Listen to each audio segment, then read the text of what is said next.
सूचना दे रहा हूँ। தொடர்ந்து மற்ற எல்லா ஊழியர்களுக்காக ஜெபித்துக் கொள்வோம். लगातार बाकी सारी सेवकाई के लिए आप ஒவ்வொருவரையும் ஆசீர்வதிப்பாராக. प्रभु हमें को आशीष करें। நம் ஆண்டவருடைய வார்த்தைக்கு நேராக கடந்து செல்வோம். आइए हम सब परमेश्वर की वचन की तरफ आगे बढ़ेंगे। 3 நாட்கள் நம் மத்தியிலே கர்த்தருடைய ஊழியத்தை செய்யும்படியாக அன்புக்குரிய தேவதாசன் பாஸ்டர் ஏ பால் அவர்கள் நம்மோடு இருப்பது மிகவும் பெரிய ஆசீர்வாதம். ये तीनों दिन पास्टर ए पॉल जी हमारे बीच में आना हमारे निमित्त आनंद की बात है। ஊழியம் அதிகமாக இருந்தாலும் கூப்பிட்டவர்களே அன்பாய் வந்தார்கள். सेवकाई अधिक है फिर भी हमारे निमंत्रण से हमारे बीच में आए हैं। ஒரு ஜெபத்தோடு கூட தேவ வார்த்தையோடு கூட இந்த காலவெளியிலே நம்மோடு கூட கர்த்தர் பேசுவாராக. प्रार्थना के साथ वचन के साथ सुबह के समय वो हमसे भेंट करें। அவருக்காக அவருடைய ஊழியர்களுக்காக அதிகமாக ஜெபித்துக் கொள்ளுங்க. उनके लिए उनके सेवकाई के लिए अधिक प्रार्थना में रखें। शरीर सुखबलन ஆரோக்கியத்துக்காக ஜெபித்துக் கொள்ளுங்க. शारीरिक शकाई पर आरोग्य के लिए उनके लिए आप प्रार्थना में याद रखें। நல்ல பலப்படுத்தி இன்னும் ஆயிரங்களுக்கு அதிகமாக கர்த்தர் ஆசீர்வாதமாக வைப்பாராக. परमेश्वर ने और बल देकर हजारों के लिए आशीष ठहराए। கிருபையை தாங்குவதாக. प्रभु की अनुग्रह दास को चलाए। தொடர்ந்து கர்த்தருடைய சித்தத்தின்படி கர்த்தருடைய ஊழியத்தை நம் பகுதிக்கு செய்வதற்கு ஆண்டவர் கிருபை தருவாராக. लगातार हमारी बात में परमेश्वर की योजना के अनुसार आकर सेवकाई करने में प्रभु सहायता करें। முடிந்த பிறகு நாம் காணிக்கை எடுப்போம். हम होने के बाद बैठ लेंगे। கரங்களை தட்டி அன்போடு கூட பாஸ்டர் அவர்களை வரவேற்போம். आइए तालियों के साथ सारे दास का स्वागत करें।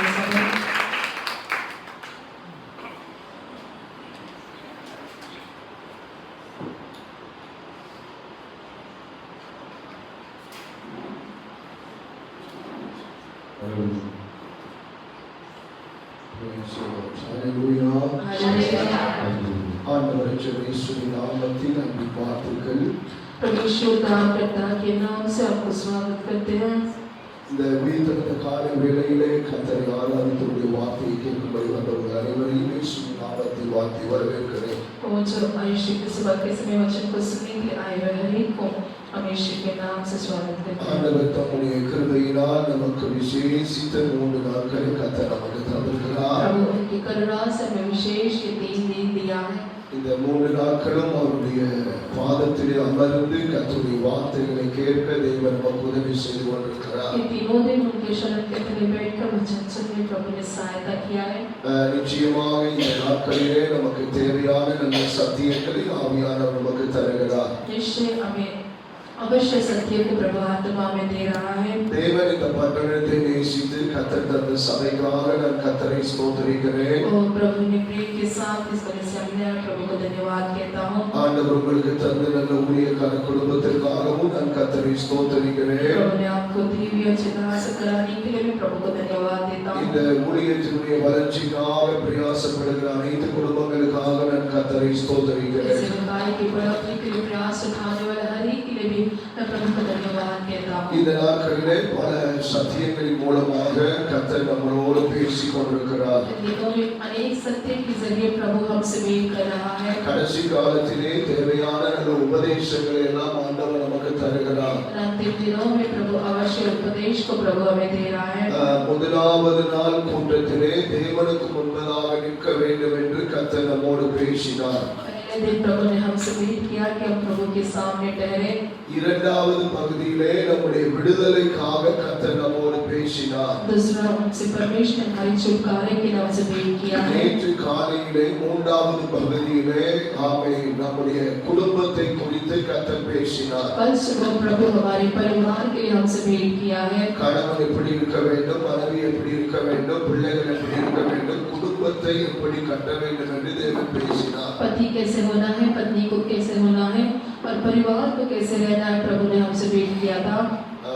நேற்று மதியம் கூட்டத்தை முடித்துவிட்டு நான் ஓய்வெடுத்துக் கொண்டிருக்கும் போது कल दोपहर की सुबह की प्रार्थना समाप्त के बाद मैं जब विश्राम कर रहा था சில சத்தியங்களின் மூலமாக என் இருதயத்தை கர்த்தர் பாரப்படுத்தினார். कुछ सत्य के जरिए प्रभु मेरे हृदय को बोझ से भरा। இந்த சபையை குறித்து, ஊழியத்தை குறித்து, விசுவாச குடும்பங்களை குறித்து ஒரு பாரத்தை கர்த்தர் ஏற்படுத்தினார். और इस कलीसिया को लेकर, सेवकाई को लेकर, लोगों को लेकर प्रभु ने एक बोझ को मुझे दिया है। அந்த பாரத்தின் விளைவாக நேற்று இரவு 2 கூட்டத்தை பற்றி கர்த்தர் பேசினார். उस बोझ के अनुसार कल शाम प्रभु ने आपसे 2 विषय को लेकर आपसे भेंट किया है। சபையிலே 2 கூட்டங்கள் இருக்கிறது. कलीसिया में 2 झुंड है।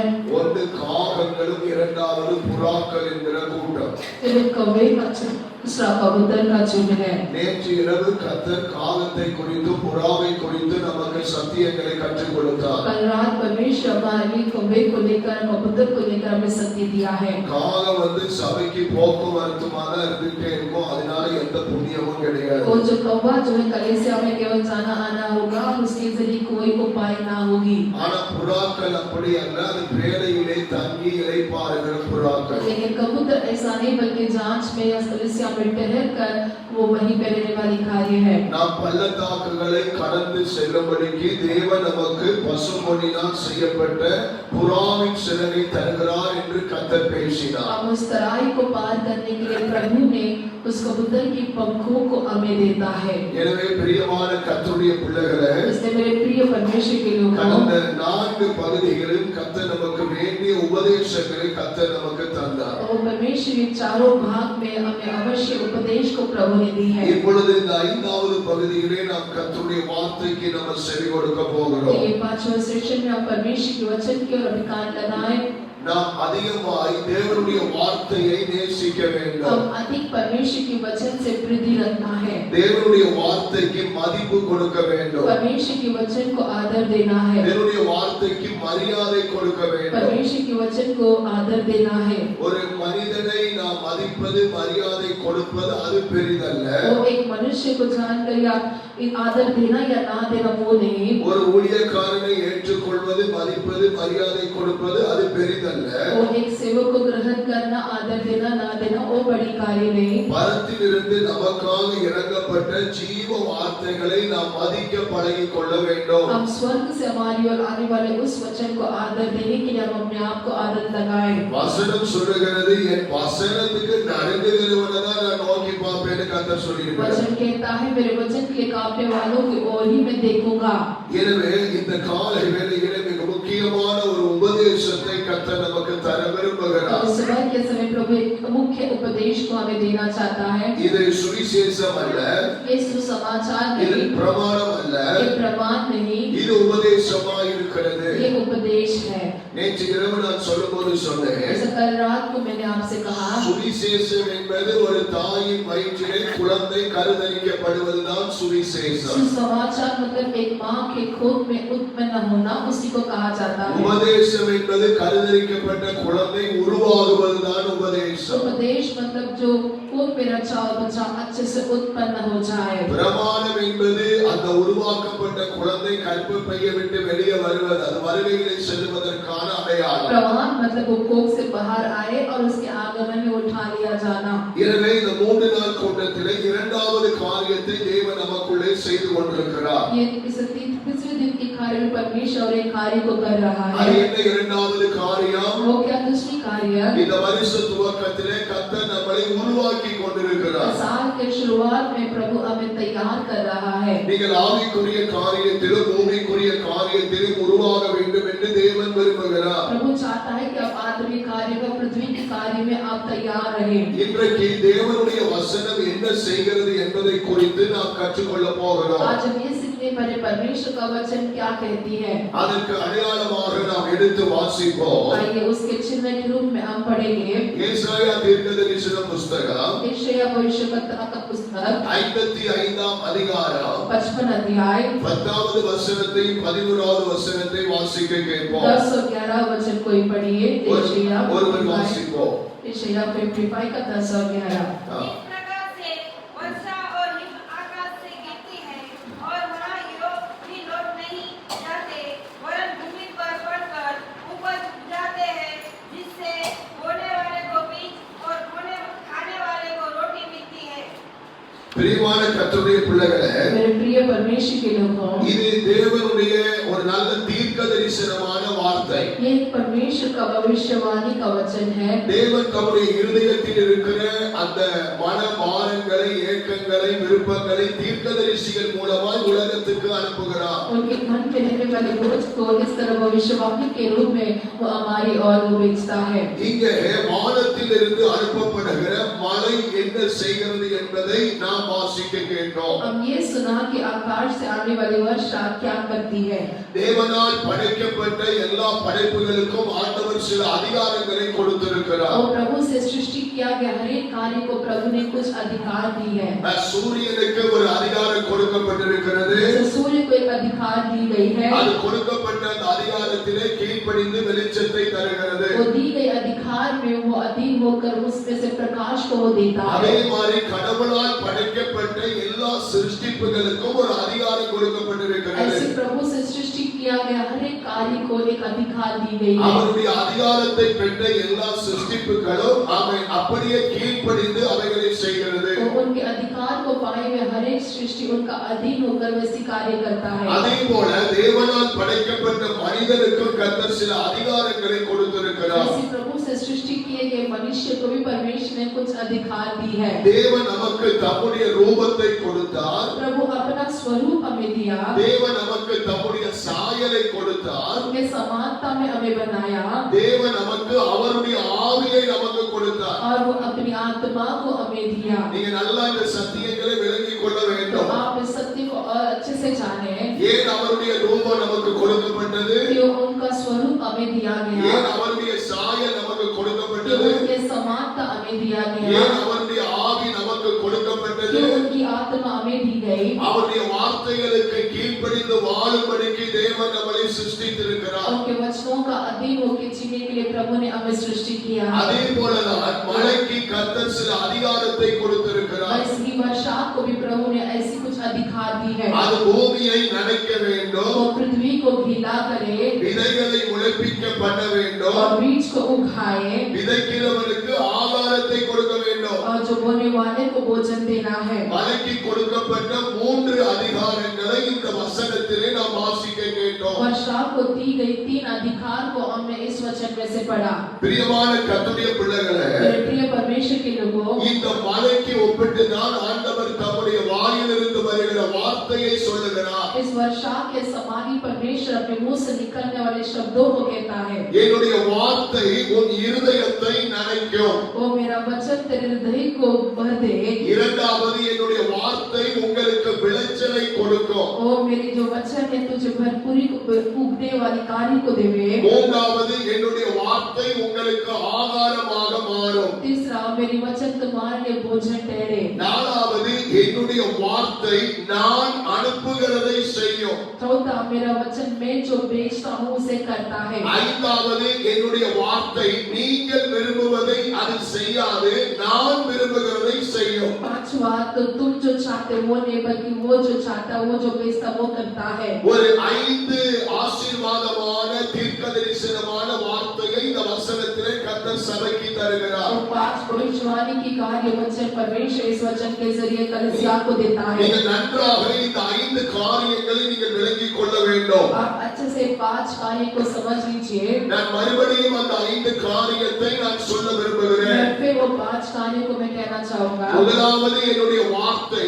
உங்கள் இருதயங்களை அது நனைக்க போகிறது. वो पहला मेरा वचन तुम्हारे हृदय को भर दे.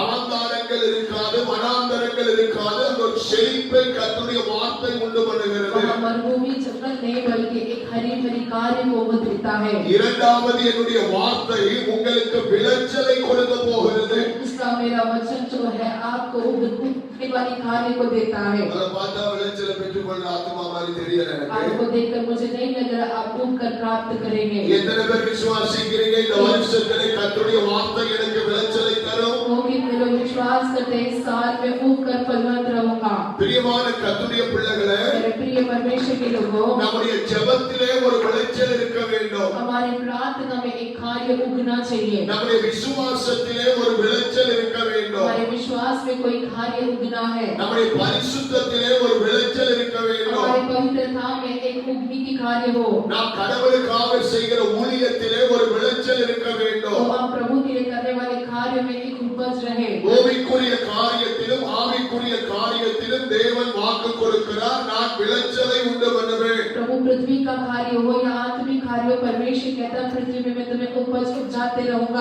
மூன்றாவதான தீர்க்கதரிசனமான வார்த்தை, तो ये तीसरी भविष्यवाणी का वचन, என்னுடைய வார்த்தை உங்களுக்கு ஆகாரமாக மாறுகிறது. तो मेरा वचन तुम्हारे लिए भोजन बने। வேதம் சொல்லுகிறது वचन कहता है மனுஷன் அப்பத்தினால் மாத்திரமல்ல என்னுடைய வாயிலிருந்து புறப்படுகிற ஒவ்வொரு வார்த்தையிலும் பிழைப்பான். वो मनुष्य केवल रोटी से नहीं बल्कि मेरे मुंह से निकलने वाले हर एक वचन से वो जीवित रहेगा। நான்காவதாக கர்த்தர் சொல்லுகிற வார்த்தை चौथा प्रभु कहता है என்னுடைய வார்த்தை நான் அனுப்புகிறதை செய்யும். वो मेरे वचन में जो भेजता हूँ वो करता है।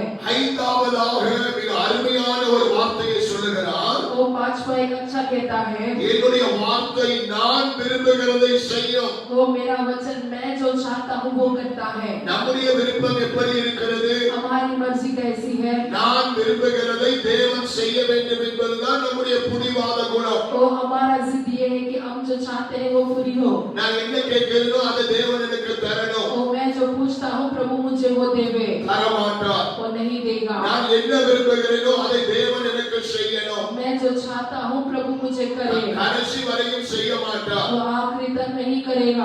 வசனம் அப்படி சொல்லவில்லை. क्योंकि वचन ऐसा नहीं कहता है என்னுடைய வார்த்தை நீங்கள் விரும்புகிறதை செய்யாது நான் விரும்புகிறதை செய்யும். वो मेरा वचन तुम जो चाहते हो वो नहीं बल्कि मैं जो चाहता हूँ वो करता है। எத்தனை பேர் ஆண்டவருடைய விருப்பத்துக்கு உங்களை ஒப்புக் கொடுக்க போகிறீர்கள்? कितने लोग प्रभु की वचन के प्रभु की इच्छा में अपने आप को सौंपने पर है। அதற்காக கையை உயர்த்தி ஸ்தோத்திரம் பண்ணுவோம். हाथों को उठाकर इसके लिए स्तुति करें। பிரியமான கர்த்தருடைய பிள்ளைகளே, मेरे प्रिय परमेश्वर के लोगों, ஆயிரக்கணக்கான வசனங்களை நாம் கேட்கிறோம். हजारों वचन को हम सुनते हैं। ஆயிரக்கணக்கான வசனங்களை படிக்கிறோம். हजारों वचन को हम पढ़ते हैं। ஆயிரக்கணக்கான வசனங்களை தியானிக்கிறோம். हजारों वचन को हम ध्यान करते हैं। ஆயிரக்கணக்கான பிரசங்கங்களை கேட்கிறோம். हजारों प्रचार को हम सुनते हैं। அநேக வசன வெளிப்பாடுகள் நமக்கு கிடைக்கிறது. एक वचन की प्रकटीकरण हमें मिलता है। ஆனால் தேவனுடைய வார்த்தையிலே ஒரு வல்லமை இருக்கிறது. लेकिन परमेश्वर के वचन में एक सामर्थ्य है। அந்த வார்த்தையிலே ஒரு ஜீவன் இருக்கிறது. वो वचन में एक जीवन है। அந்த வார்த்தையிலே ஒரு அதிகாரம் இருக்கிறது. वो वचन में एक अधिकार है। மனிதனுடைய வார்த்தைக்கும் தேவனுடைய வார்த்தைக்கும் இருக்கிற வித்தியாசம் என்ன? वो मनुष्य का वचन और परमेश्वर के वचन में रहने वाली क्या फर्क है? ஆதியிலே வார்த்தை இருந்தது. आदि में वचन था। அந்த வார்த்தை தேவனிடத்தில் இருந்தது. वो वचन परमेश्वर के पास था। அந்த வார்த்தை தேவனாய் இருந்தது. वही वचन प्रभु था।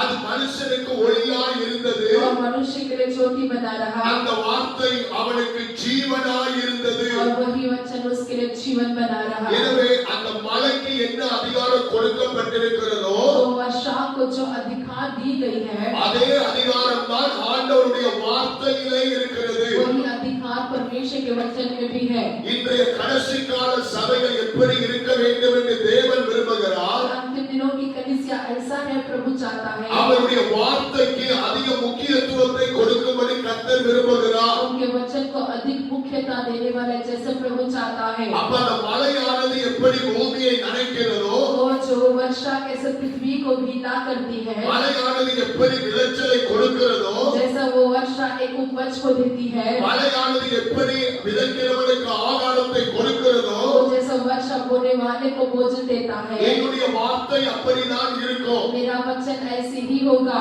ஏனென்றால் இந்த வார்த்தை ஒரு அழிவில்லாத வித்தாக இருக்கிறது. क्योंकि ये जो है बिना ज्ञान की एक कार्य है। இதை குறித்து பரிசுத்த பேதுரு சொல்லும்போது சொல்லுகிறார். इसे लेकर पवित्र पत्रस ये कहता है, 1 பேதுரு 1:23 வசனத்திலே சொல்லுகிறார். पहला पत्रस 23 अध्याय में कहता है, ஆண்டவருடைய வார்த்தையை அழிவில்லாத வித்து என்று சொல்லுகிறார். वो परमेश्वर का वचन ना मिटने वाले एक कार्य है। பிரியமான கர்த்தருடைய பிள்ளைகளே, मेरे प्रिय परमेश्वर के लोगों, ஆமென், வேத வசனமாகிய वो जो परमेश्वर का वचन है, அழிவில்லாத வித்தினால் एक का जो देश जो ऐसे ना मिटने वाले कार्य है, மறுபடியும் ஜெனிப்பிக்கப்பட்டீர்களே. वो फिर उससे जन्म पाया, नया जन्म पाया। நீங்க நல்லா கவனிக்க வேண்டும். आप गौर करें, வேத வசனத்தினால் वचन के जरिए அழிவில்லாத அந்த வித்தினால் वो जो ना मिटने वाले उस अविनाशी से நீங்க மறுபடியும் ஜெனிப்பிக்கப்பட்டீர்கள். आप फिर नया जीवन पाए हैं। அப்படினா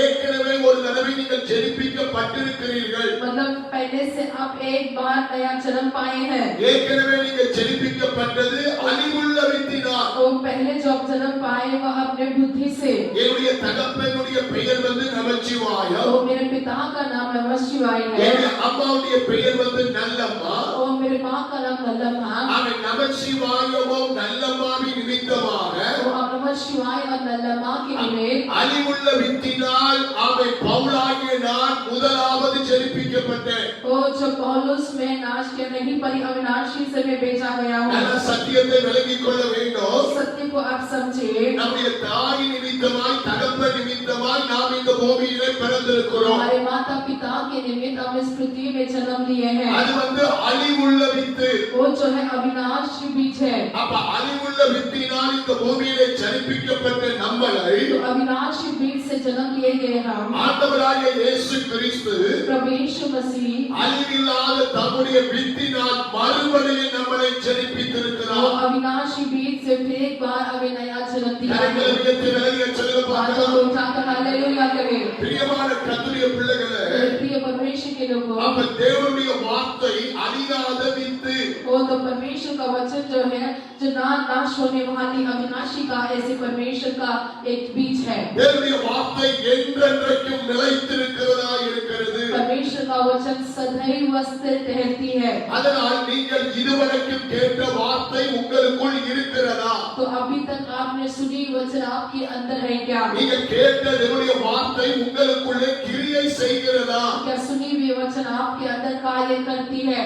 தேவனுடைய வார்த்தைக்கு ஒப்பாக அங்கே மழை சொல்லப்பட்டிருக்கிறது. जैसे परमेश्वर के वचन के अनुसार जैसा वर्षा कही गई है, தேவனுடைய வார்த்தைக்கு ஒப்பாக விதை சொல்லப்பட்டிருக்கிறது. तो मेरे वचन के अनुसार वो बीज कही गई है। நம்ம எல்லாருக்கும் வேதத்திலே ஒரு அழகான உவமை நமக்கு நல்லாய் தெரியும். हम पवित्र शास्त्र में ऐसे एक दृष्टांत को जानते हैं। விதைக்கிற ஒருவன் விதைக்க புறப்பட்டான். बोने के लिए कोई बीज बोने वाला एक निकला, 4 இடங்களிலே அந்த வித்து விழுந்தது. तो 4 जगहों में वो बीज गिरा। ஒன்று பாறையிலே விழுந்தது, एक पथरीली में गिरा, 2 முள்ளுள்ள இடங்களிலே விழுந்தது, एक कटेली स्थान पर गिरा, 3 வழி அருகே விழுந்தது, एक जो मिट्टी में गिरा, 4 நல்ல நிலத்திலே விழுகிறது. और चौथा जो है अच्छी भूमि पर गिरी। இதுதான் இன்றைய விசுவாசிகளுடைய நிலவரம். आज ये एक विश्वासी का परिस्थिति है। இப்ப 3 நாட்களாய் இந்த இடத்திலே நான் தேவனுடைய வார்த்தையை விதைத்துக் கொண்டிருக்கிறேன். ये तीनों दिन परमेश्वर के वचन को बीज के समान में बो रहा हूँ।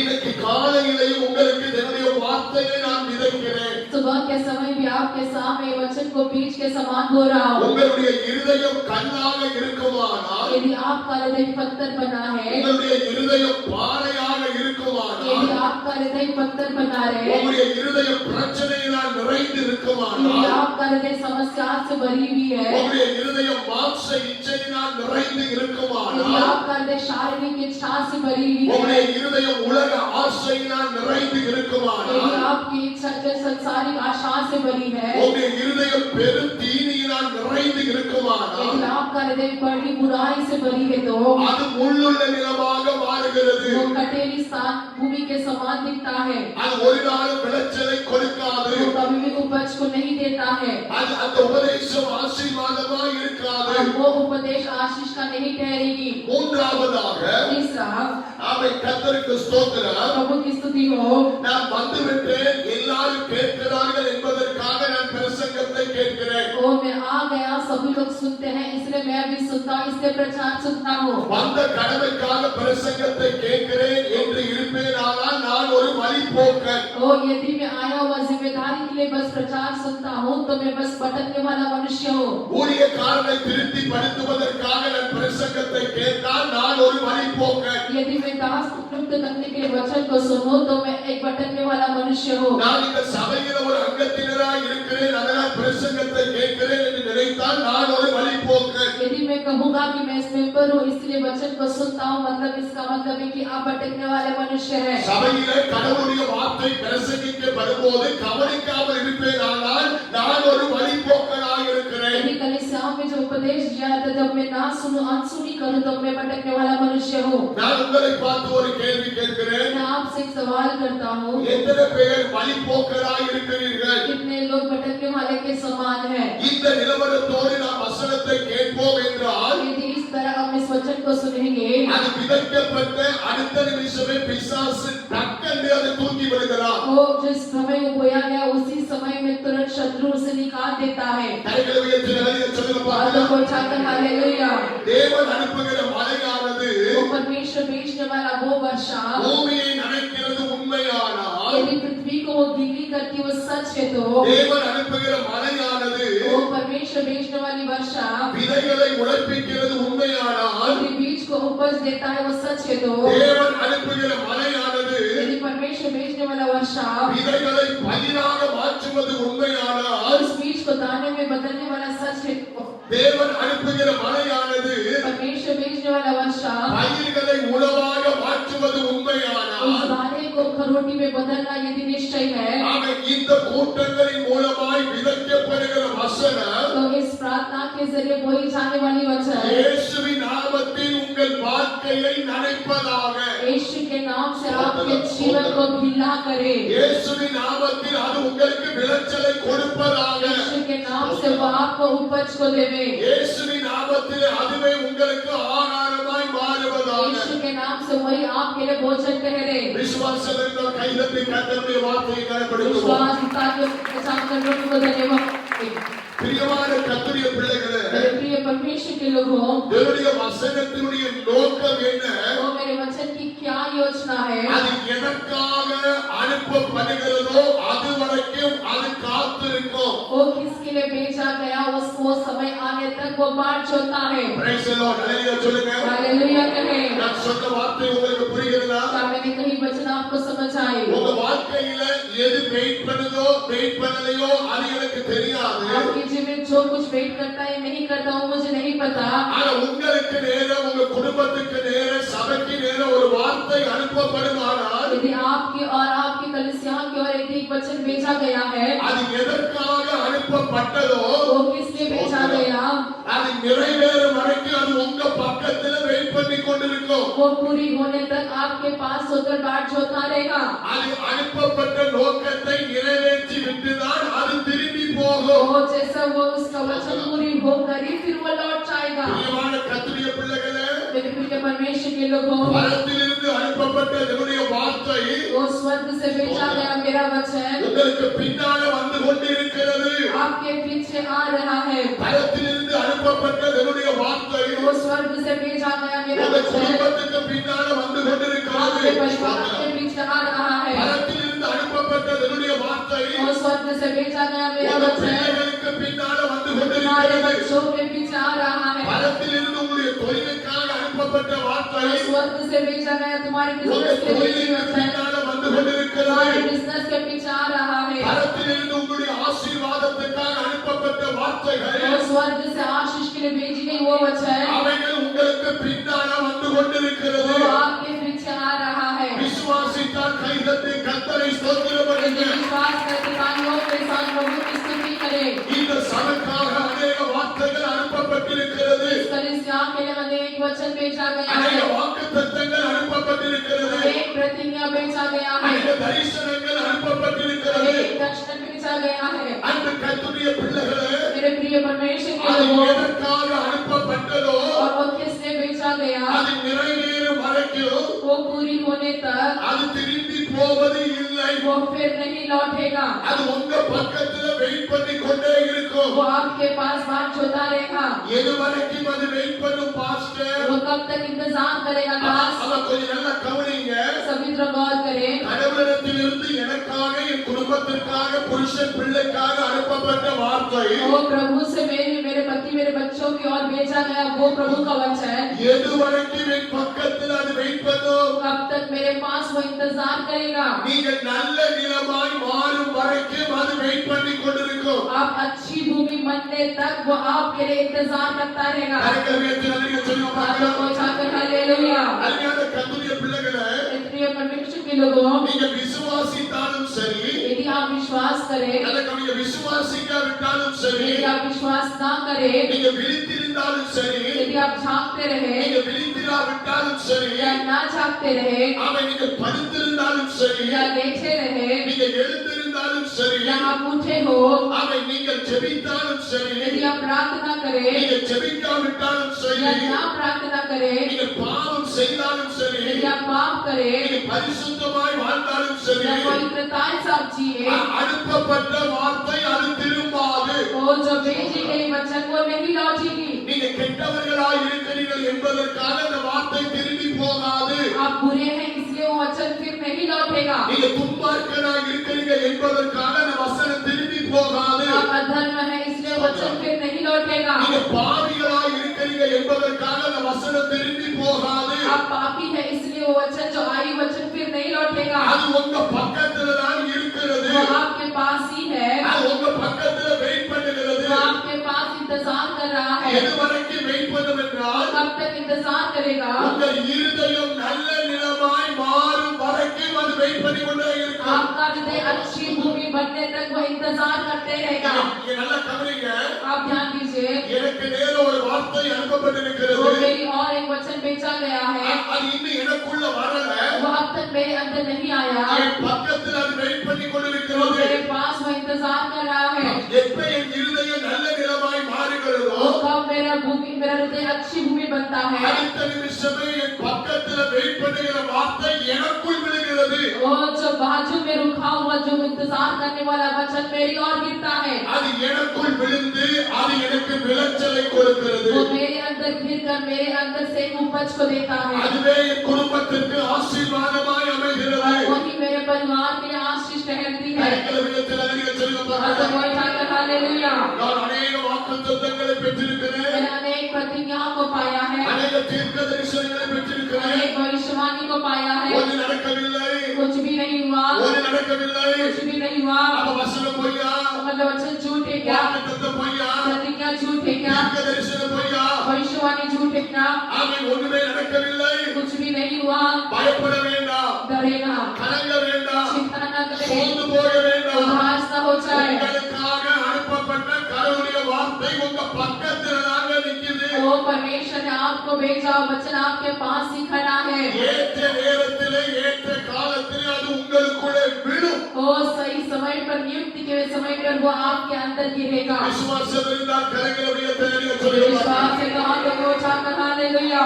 தேவனுடைய வார்த்தைக்கு அவ்வளவு அதிகாரம் இருக்கிறது. वो क्योंकि परमेश्वर के वचन में इतना अधिकार है। வேதம் சொல்லுகிறது, वचन कहता है தேவனுடைய வார்த்தை கால்களை கொளுத்தும். वो परमेश्वर का वचन पाँव को चलाता है। தேவனுடைய வார்த்தை கேதுருக்களை முறிக்கும். वो परमेश्वर का वचन देदारी को दूर करता தேவனுடைய है। வார்த்தை பெண்மான்களை ஈனப்பண்ணும். वो परमेश्वर का वचन अलग करता है। தேவனுடைய வார்த்தை கண்மலையை உடைக்கும் சம்மட்டி. वो परमेश्वर का वचन चट्टान को तोड़ने वाली हथियार है। நீங்க நல்லா கவனிக்கணும். आप गौर करें, பரத்திலிருந்து வருகிற அந்த வார்த்தை वो स्वर्ग से आने वाली वो वचन, அது சாதாரணமாய் வராது. वो साधारण रीति से नहीं आएगी। அது கண்மலையை உடைக்கிற சம்மட்டியாக இறங்குகிறது. वो चट्टान को तोड़ने वाले हथियार के समान उतर आएगी। அதனாலதான் எங்களுடைய ஊழியத்தின் பாதையில इसलिए हमारी सेवकाई के मार्ग நாங்கள் में அதிகமான வசனத்துக்கு முக்கியத்துவத்தை கொடுக்கிறோம். आप अधिक वचन को मुख्यता देते हैं, உபதேசத்துக்கு முக்கியத்துவத்தை கொடுக்கிறோம். उपदेश को मुख्यता देते हैं। பிரியமான கர்த்தருடைய பிள்ளைகளே, मेरे प्रिय परमेश्वर के लोगों,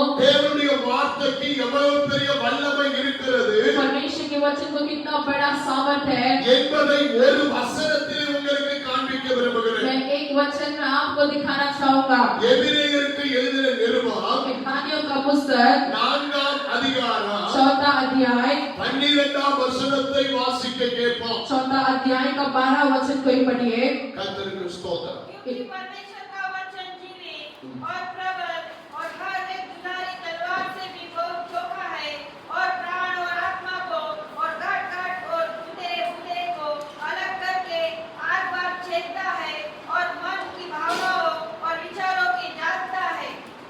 பிரியமான கர்த்தருடைய பிள்ளைகளே, मेरे प्रिय परमेश्वर के लोगों, இந்த ஒரு வசனத்திலே एक वचन में அவருடைய வார்த்தையினுடைய அந்த பவரை நாங்க பார்க்கிறோம். उसकी वचन के सामर्थ्य को हम देखते हैं। இந்த வசனத்துக்கு முன்பதாக மருத்துவர்கள் கைகட்டணும். वो इस वचन के सामने जो डॉक्टर्स लोग अपने हाथों को बांधना है। இந்த வசனத்துக்கு முன்னால WHO சுகாதாரத்துறை நடுங்கணும். वो इस वचन के लिए WHO जो है वो कांपना है। இந்த வசனத்துக்கு முன்னால ஆபரேஷன் தியேட்டர் தோற்று போகும். वो इस वचन के सामने ऑपरेशन थिएटर हार जाए। आगे को जाकर हालेलुया। நீங்க வசனத்தை விசுவாசிக்கணும். आप वचन पे विश्वास करें। இந்த ஒரு வசனத்துல இருக்கிற மகிமையை பாருங்க. ये एक वचन में रहने वाली महिमा को देखें। முதலாவது என்னுடைய வார்த்தை ஜீவன் உள்ளதாய் இருக்கிறது. वो पहला कहता है मेरा वचन जीवित है। இரண்டாவது என்னுடைய வார்த்தை வல்லமை உள்ளதாய் இருக்கிறது. और दूसरा मेरा वचन प्रबल से भरा है। மூன்றாவது என்னுடைய வார்த்தை இருபுறம் கருக்குள்ள பட்டயம் என்று और சொல்லப்படுகிறது. कहता है कि मेरा परमेश्वर का वचन दो धारी तलवार है। நான்காவது என்னுடைய வார்த்தை ஆத்துமாவை பிரிக்கிறது. और चौथा जो है आत्मा को अलग करता है। ஐந்தாவது கர்த்தருடைய வார்த்தை கணுக்களை பிரிக்கிறது. और जो पांचवा वो अंगट को अलग करता है। ஆறாவது கர்த்தருடைய வார்த்தை ஊனை பிரிக்கிறது. और छठवा जो है गुदे को अलग करता है। ஏழாவது கர்த்தருடைய வார்த்தை உருவ குத்துகிறது. और जो सातवा आर पार छेदता है। எட்டாவது கர்த்தருடைய வார்த்தை இருதயத்தின் நினைவுகளை வரையறுக்கிறது.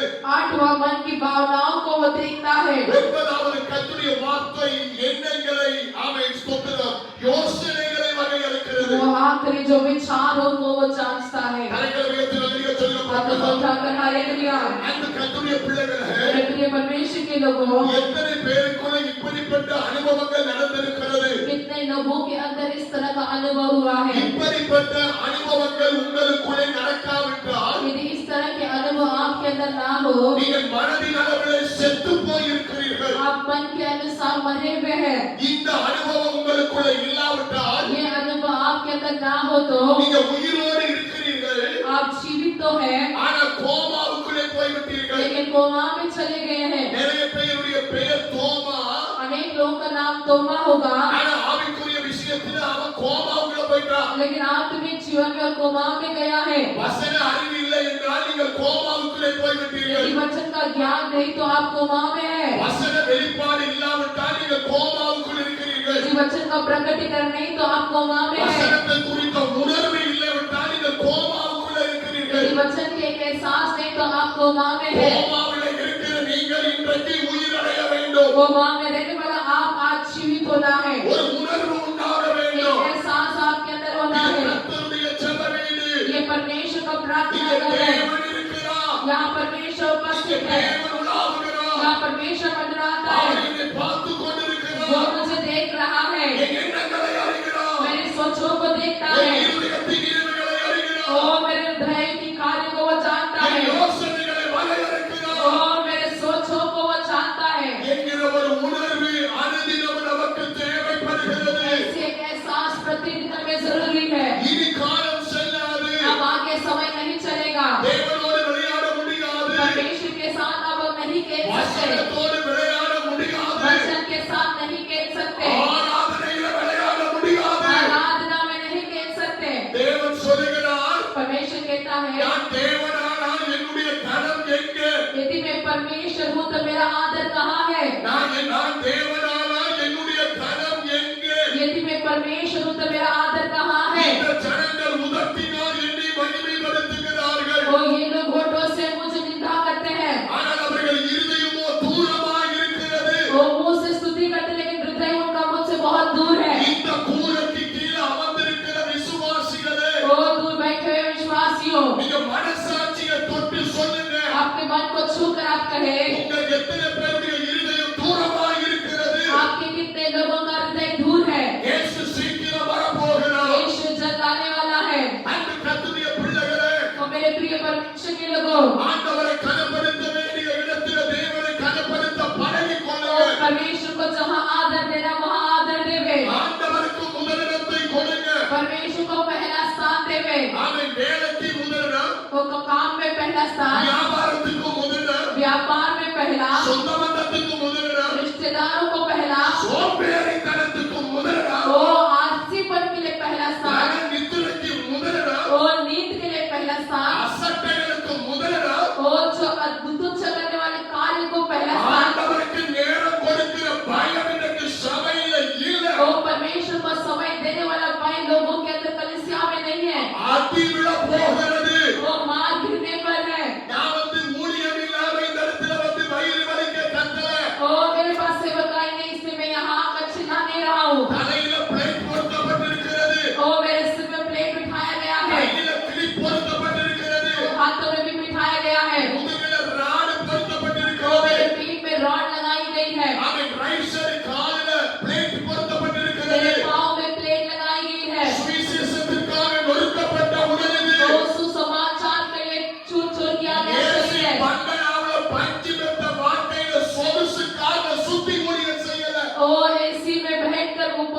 अच्छी बिस्तर में होकर मैं इस समाचार नहीं सुनाया। சபைகளை குறித்த பக்தியோடு வைராக்கியத்தோடு நிற்கிறேன். ओ सभा को लेकर भक्तिहीन और जागरूक के साथ मैं खड़ा हूँ। கடவுளுடைய வார்த்தையோடு விளையாடாதீர்கள். ओ परमेश्वर के वचन के साथ कोई ना खेले। மறுபடியும் கர்த்தர் உணர்த்துகிறார். परमेश्वर फिर मुझे एहसास दे रहा है। அவன் அடி விழும். वो मार पड़ेगा। அடி விழுந்ததுக்கு அப்புறம் ஆத்தாடி காத்தாடின்னு கத்தின ஆண்டவர் மனம் இறங்க और மாட்டார். मार पड़ने के बाद हाय चिल्लाए तो भी प्रभु तरस नहीं खाएगा। வசனத்துக்கு முக்கியத்துவத்தை கொடுக்க பழகிக் तो கொள்ளுங்கள். वचन को मुख्यता देने के लिए आप सीखे। நேரம் இருந்தா சபைக்கு வருவேன். समय हो तो मैं आऊंगा। நேரம் இருந்தா கூட்டத்துக்கு வருவேன். ओ मैं समय हो तो मैं प्रार्थना में आऊंगा। நேரம் இருந்தா பிரசங்கம் கேட்பேன்.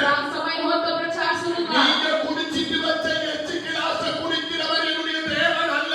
ओ आप पी कर रखे हुए झूठे झूठे गिलास से पीने वाला मेरा परमेश्वर नहीं है। மறுபடியும் நான் உங்களுக்கு சொல்லுகிறேன். मैं फिर आपसे कहता हूँ, நீங்க என்ன நேசித்தாலும் சரி என்ன வெறுத்தாலும் சரி आप मुझसे प्रीति रखे या नफरत रखे, அத பத்தி எனக்கு கவலை கிடையாது. उस बात का चिंता मुझे नहीं। நீங்க கொடுக்கிற காணிக்கைக்காக நான் பிரசங்கம் பண்ண வரல. आप देने वाले भेंट के लिए प्रचार करने में நான் नहीं आया। பைபிளை பார்த்து தான் பிரசங்கம் பண்றேன். बाइबल को देखकर प्रचार करता हूँ। எல்லாத்துக்கும் நேரத்தை கொடுத்து விட்டு तो सबको समय देकर, அவன் நேரம் இருந்தா பைபிள் படிப்பேன். समय होगा तो बाइबल पढ़ूंगा, நேரம் இருந்தா சபைக்கு வருவேன். समय होगा तो कलीसिया में आऊंगा, நேரம் இருந்தா ஊழியம் செய்வேன். तो समय होगा तो सेवकाई நீங்க करूंगा। குடிச்சிட்டு வச்ச எச்சி கிளாஸ் டீயை குடிக்கிறவர் அல்ல என்னுடைய தேவனாகிய கர்த்தர். तो तुम झूठा जो पी कर रखे उसे पीने वाला मेरा खुदा नहीं है। அவர் அகில அண்டத்தை படைத்தவர். वो सारे सृष्टि को रचता है। वो என் சுவாச காற்று அவர் கரத்தில் இருக்கிறது.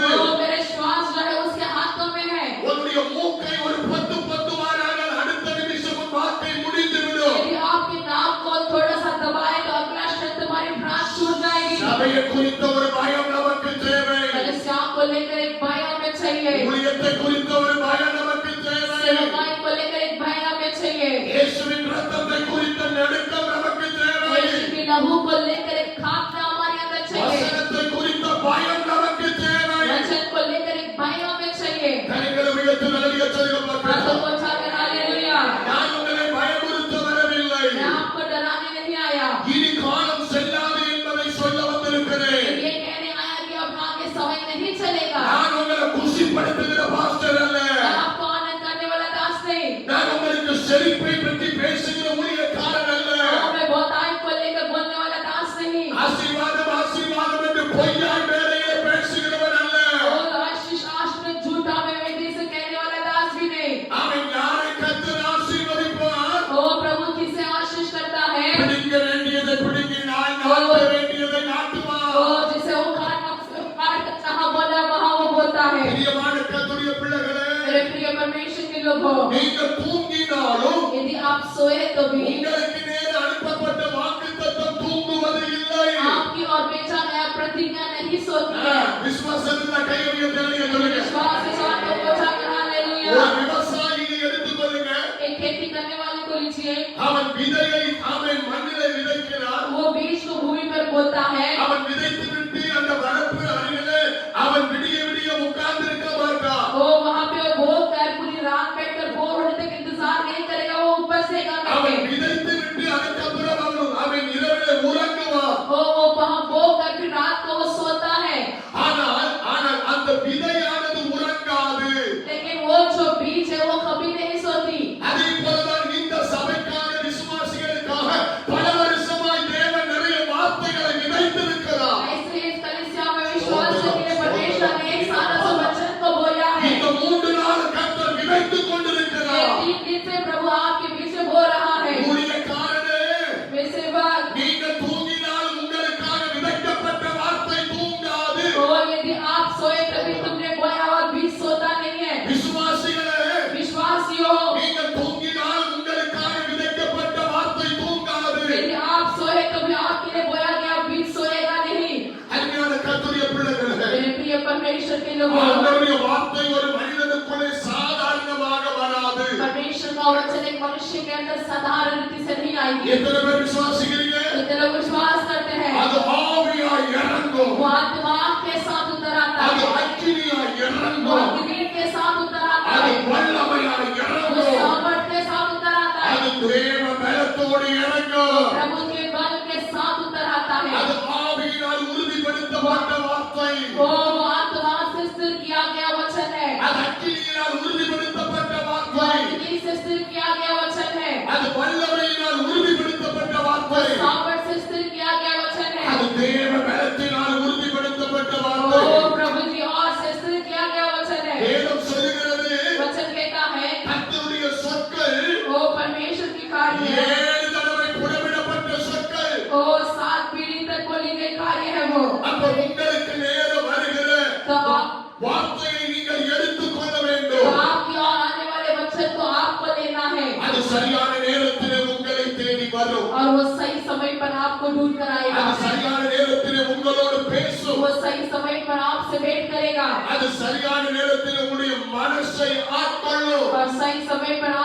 मन पर ताबा लेगा। இதை குறித்து இயேசு தெளிவாய் பேசினார். इसे लेकर प्रभु ने यीशु ने सचेत से कहा है, வேத வசனம் விதைக்கப்பட்ட உடனே, ओ वैसे जैसा वचन बोया गया, அவர்கள் இருதயத்தில் விதைக்கப்பட்ட உடனே वो उनके हृदय में बोया गया तुरंत பிசாசு அதை எடுத்து போடுகிறார். वो शत्रु से निकाल देता है। நீங்க நல்லா கவனிக்கணும். आप सभी गौर करें, விதைக்கப்பட்ட வசனம் உள்ளே இருந்தால் वो यदि बोया गया वचन अंदर है, அது வளர்ந்து விடும் என்று உங்களுக்கு தெரியாது, பிசாசுக்கு தெரியும். वो उग जाएगा बोलकर आपको नहीं मालूम, बल्कि शैतान को मालूम है। நான் சொல்றது உங்களுக்கு புரிகிறதா? क्या आपको समझ आ रहा है जो कह रहा हूँ? விதைக்கப்படுகிற வசனம் உங்களுக்குள்ள இருந்தால் यदि बोया जाने वाला वचन आपके अंदर है, நீங்க வளர்ந்துருவீங்க, आप बढ़ जाएंगे, நீங்க நல்லா வந்துருவீங்க, आप अच्छा आ जाएंगे, நீங்க செழிப்பா வந்துருவீங்க, आप श्रेष्ठ बन நீங்க जाएंगे, தேவனுக்காக எழுப்பி பிரகாசிப்பீங்க. आप प्रभु के लिए उठकर प्रकाशित रहेंगे। என்கிற அறிவு நமக்கு இல்லாமல் இருக்கலாம். वो ये बुद्धि हमें नहीं होगा,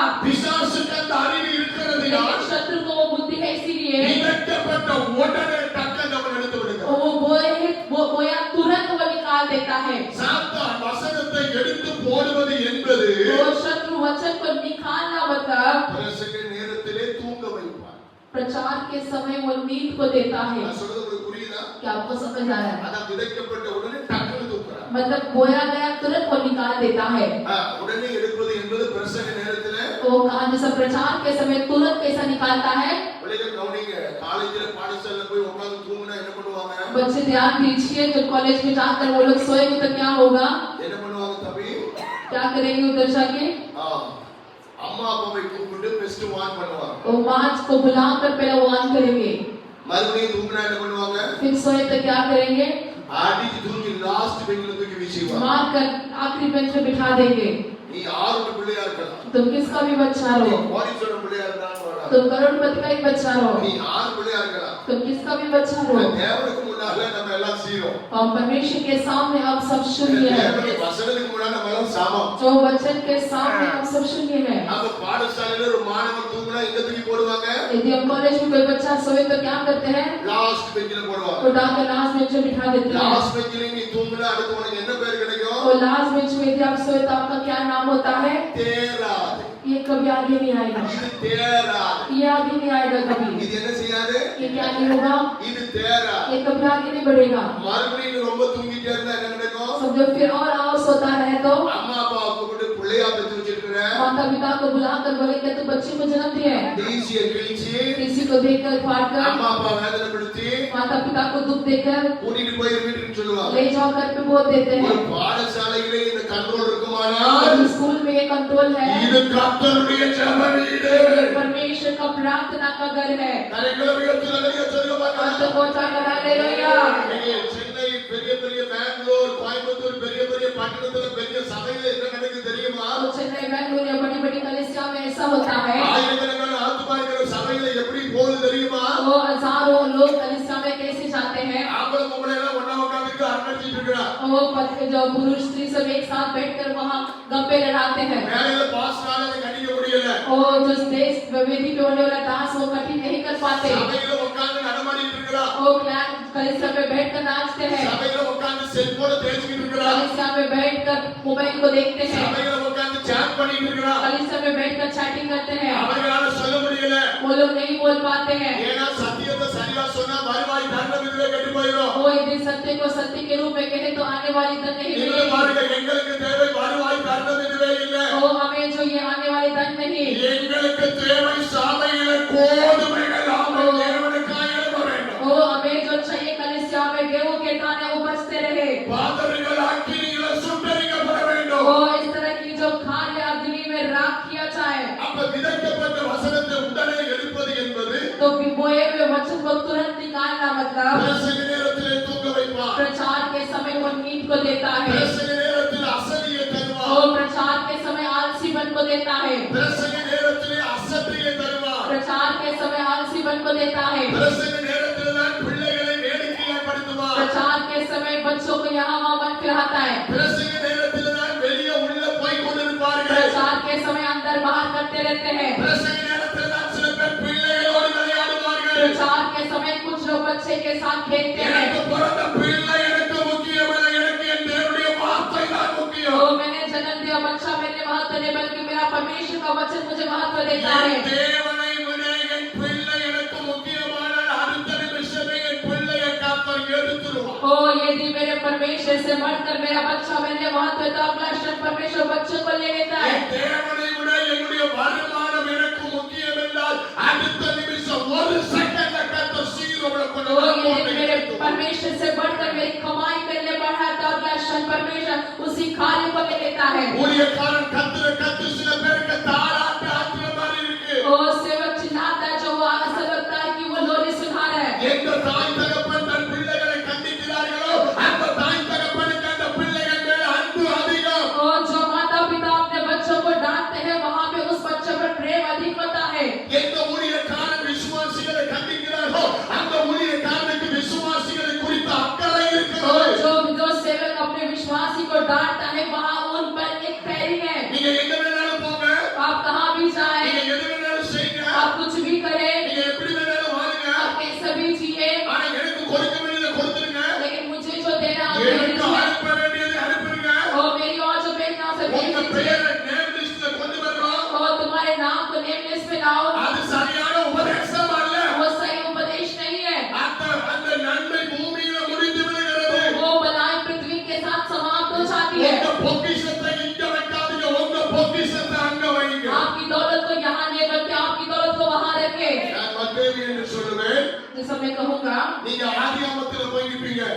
मैं मत्ती कहूँगा तो आप उत्पत्ति में रहेंगे। நான் ஏசாயாவோட பிரசங்கம் பண்ணிட்டு இருப்பேன். मैं यशायाह में प्रचार करता நீங்க रहूँगा। ஆதியாகமத்துல ரெபெக்கா எங்க போனாலும் நிப்பீங்க. आप उत्पत्ति में ढूंढेंगे रेबेका कहीं गई, कहाँ गई। இதுதான் பிரசங்க நேரத்திலே பிசாசு விதைக்கப்படுகிறதை உடனே எடுப்பது. तो यही जो प्रचार के समय जो बोया जाने वाले बीज को शत्रु तुरंत निकालता। விதைக்கப்படுகிற வசனத்தை எடுப்பதற்கு நீங்கள் அனுமதிக்க வேண்டாம். और जो बोई गई वचन को तुरंत निकालने के लिए आप अनुमति ना दे। ஒரு பின்மாற்றக்காரனுக்குள்ளே இந்த வசனம் இறங்குமானால் वो यदि पीछे हटने वाले के अंदर ये वचन उतरे அவன் मुன்னேற்றத்துக்குள்ளே வருகிறான். वो आगे की ओर बढ़ता है।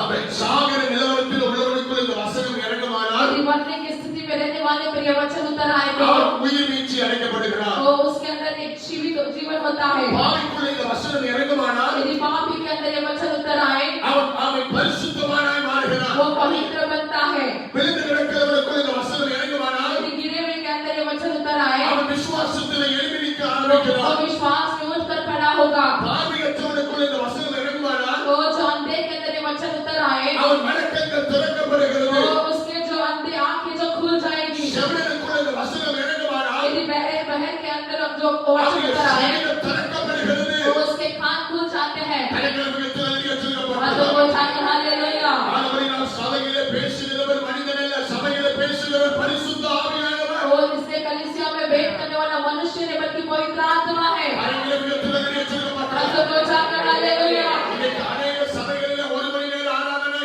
और आज अनेक कलीसिया में 1 घंटे का आराधना है, அதனால அந்த கூட்டம் வருகிறது. इसलिए वहाँ भीड़ बढ़ती है। ஐயா 1.5 மணி நேரத்துல ஆராதனை முடிக்கிறாங்க. तो वो 1.5 घंटे में आराधना पूरा समाप्त कर देते हैं। நான் உண்மையா கேட்கிறேன். मैं सच्चाई से पूछता हूँ, இயேசு காலையில இருந்து சாயங்காலம் வரைக்கும் பிரசங்கித்தார். यीशु सुबह से लेकर शाम तक प्रचार करता रहा। 1.5 மணி நேரத்துல ஆராதனை முடிக்கிறீங்க. तो आप 1-1.5 घंटे में आराधना समाप्त करते हो। ஆபீஸ்ல உனக்கு 1.5 மணி நேரத்துல சம்பளம் கொடுக்கறாங்க. ऑफिस में आपको 1.5 घंटे के लिए कमाई देते हैं क्या? 1.5 மணி நேரத்துல நீங்க சம்பாதிக்கிறீங்க.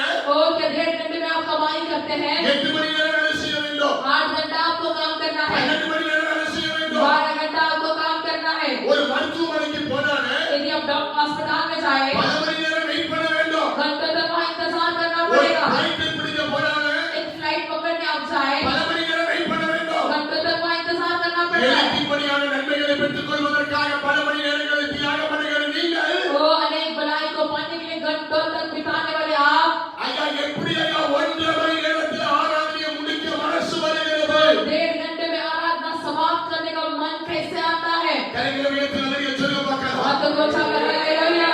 1.5 மணி நேரத்தில் எத்தனை பாட்டு பாட முடியும்? 1.5 घंटे में कितना गीत गा पाएंगे? 1.5 மணி நேரத்தில் எத்தனை ஆராதிக்க முடியும்? 1.5 घंटे में कितना आराधना कर पाएंगे? 1.5 மணி நேரத்தில் எந்த பிரசங்கத்தை கேட்க முடியும்? 1.5 घंटे में क्या ही प्रचार सुन 1.5 पाएंगे? மணி நேரத்தில் எத்தனை பாவ அறிக்கை செய்ய முடியும்? वो 1.5 घंटे में कितना ही पाप को कबूल कर सकते हैं? 1.5 மணி நேரத்தில் எந்த அளவுக்கு நீங்கள் அர்ப்பணிக்க முடியும்? 1.5 घंटे में कितना अपने आप को अर्पण कर पाएंगे? இது சரியான ஆராதனை அல்ல. ये सही आराधना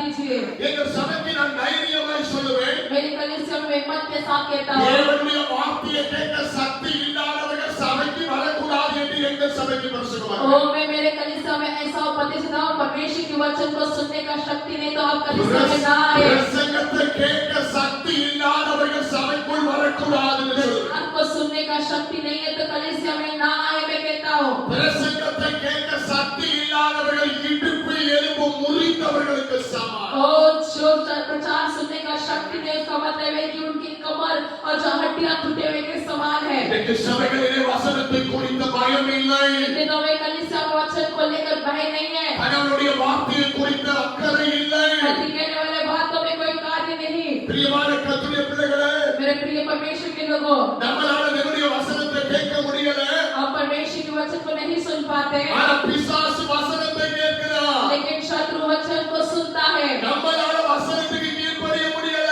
हम वचन को अधीन नहीं हो पाते, ஆனா பிசாசு கீழ்ப்படிகிறான். लेकिन शत्रु अधीन होता है। நம்மளால வசனத்துக்கு நடுங்க முடியல, हम वचन के लिए नहीं कांप पाते, ஆனா பிசாசு நடுங்கிறான். लेकिन शत्रु कांपता है। இப்ப நம்மளை பிசாசை நிறுத்துங்க. अभी हमें और शत्रु को रुकाए। நான் ஒரு வார்த்தை உங்களை கேட்கிறேன், मैं एक वचनिक सवाल करता हूँ, நம்மளால பயப்பட முடியல, हम उपयोग नहीं कर रहे, பிசாசு பயப்படுகிறான். शत्रु डरता है, நம்மளால கீழ்ப்படிய முடியல, हम अधीन नहीं रह पाते, பிசாசு கீழ்ப்படிகிறான். शत्रु अधीन होता है, நம்மளால நடுங்க முடியல, हम नहीं कांप पाते, பிசாசு நடுங்கிறான். शत्रु कांपता है। இப்ப இது யார் சொல்லுங்க, யார் உண்மையான விசுவாசி? तो आप बोले सच्चा विश्वासी कौन है? சொல்லுங்க. बोलिए, என்ன அமைதியா இருக்கீங்க? सब शांत क्यों है?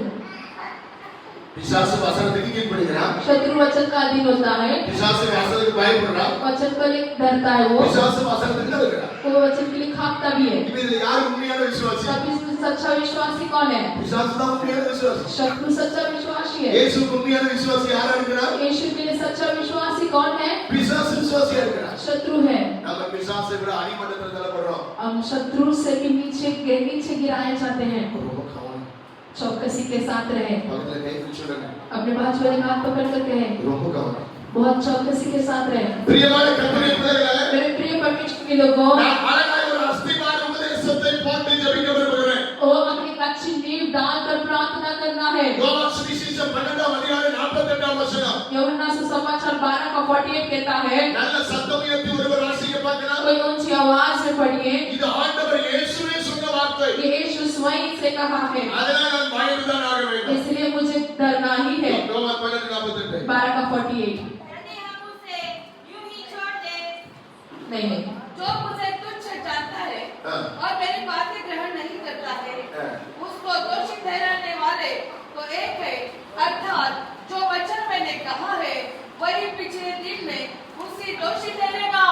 இந்த வசனத்துக்காக கையை உயர்த்தி ஸ்தோத்திரம் பண்ணுவோம். इस वचन के लिए हाथों को उठाकर धन्यवाद करें। இது நல்ல ஒரு உயிருள்ள வார்த்தை. ये अच्छा जीवित वचन है। என்னை தள்ளி मुझे तुच्छ जानता है, என் வார்த்தையை ஏற்றுக்கொள்ளாதவனை जो मेरे बातें ग्रहण नहीं करता, நியாய தீர்ப்பென்று ஒன்று இருக்கிறது. तो उसके लिए एक दोषी ठहराने वाली कार्य एक है। பாஸ்டர் பவுல் சொன்ன வசனம் அல்ல, एक पास्टर पौल ने कहीं भी कार्य உங்க नहीं, ஊழியக்காரன் சொன்ன வசனம் அல்ல. आपके दास ने कहीं भी कार्य नहीं। என்னை தள்ளி मुझे तुच्छ जानकर, என் வார்த்தையை ஏற்றுக்கொள்ளாதவனை जो मेरी बातें ग्रहण नहीं करता, நியாய தீர்ப்பென்று ஒன்று இருக்கிறது. और उसको दोषी ठहराने वाला तो एक है। நான் சொன்ன வசனமே கடைசி நாட்களிலே நியாயம் தீர்க்கும். ओ मैंने जो वचन कहा है वही पिछले दिन में उसे दोषी ठहराएगा। கர்த்தரை கர்த்தரை ஸ்தோத்திரம் பண்ணுங்க பார்க்கலாம். तालियों के साथ प्रभु की स्तुति करें।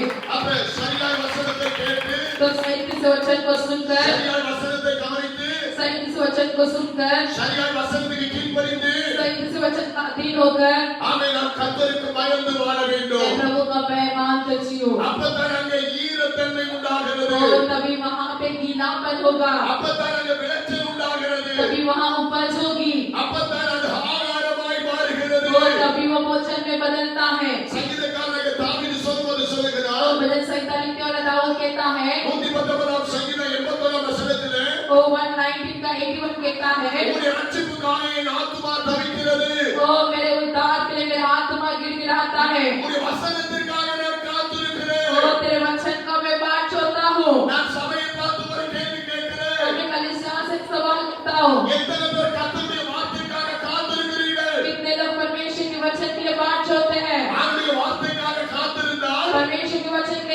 छोड़े, அசதியா இருக்க மாட்டீங்க.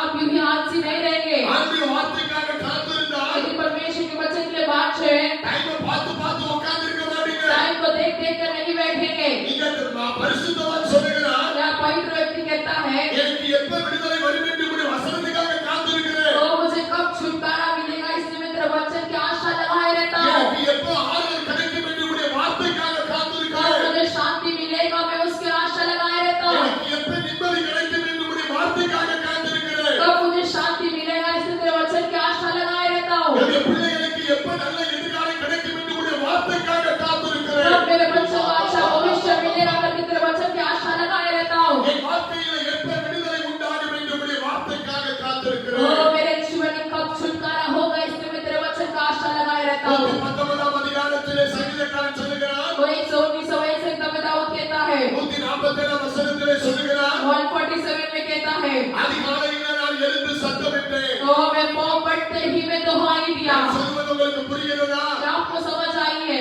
அதிகாலையிலே எழுந்து சத்தமிட்டேன். तो पाँव पड़ते ही मैंने पहले दुहाई दिया। உம்முடைய வசனத்திற்காக காத்திருக்கிறேன். तो तेरे वचन के लिए आशा लगाए रखा हूँ। அதிகாலையிலே நீங்கள் வசனத்திற்காக காத்திருக்க तो வேண்டும். आपको पाँव पड़ते ही वचन के लिए बात छोड़ना है। அதிகாலையிலே எழும்பி அன்றைய மன்னாவுக்காக காத்திருக்க तो வேண்டும். पाँव पड़ते ही आपको उसकी मन्ना के लिए इंतजार करना है। தேவனுடைய வசனத்திற்காக காத்திருக்கிற அனுபவம் பிரதர் உங்களுக்கு இருக்கிறதா? तो परमेश्वर के वचन के लिए आशा लगाए रहने का अनुभव आपको ஒரு है क्या? நல்ல தகப்பனுடைய யோக்கியத்தன்மை என்ன தெரியுமா? तो एक अच्छे पिता की योग्यता क्या है? ஒரு நல்ல தாயுடைய யோக்கியத்தன்மை என்ன தெரியுமா? एक अच्छी माँ की योग्यता क्या है? அதிகாலையிலே எழும்பி வசனத்திற்காக காத்திருக்க तो வேண்டும். पाँव पड़ते ही उठकर वचन के लिए आशा लगाए रहे। அனுதினமும் எழும்பும்போது நீங்கள் வார்த்தையோடு எழும்ப வேண்டும். हर दिन उठते से वचन के साथ उठना है। அனுதினம் எழும்பும்போது ஜீவனோடு எழும்ப तो வேண்டும். हर दिन उठते समय जीवन के साथ उठना है। புதிய வெளிப்பாடோடு எழும்புங்கள். नई प्रकटीकरण के साथ उठे।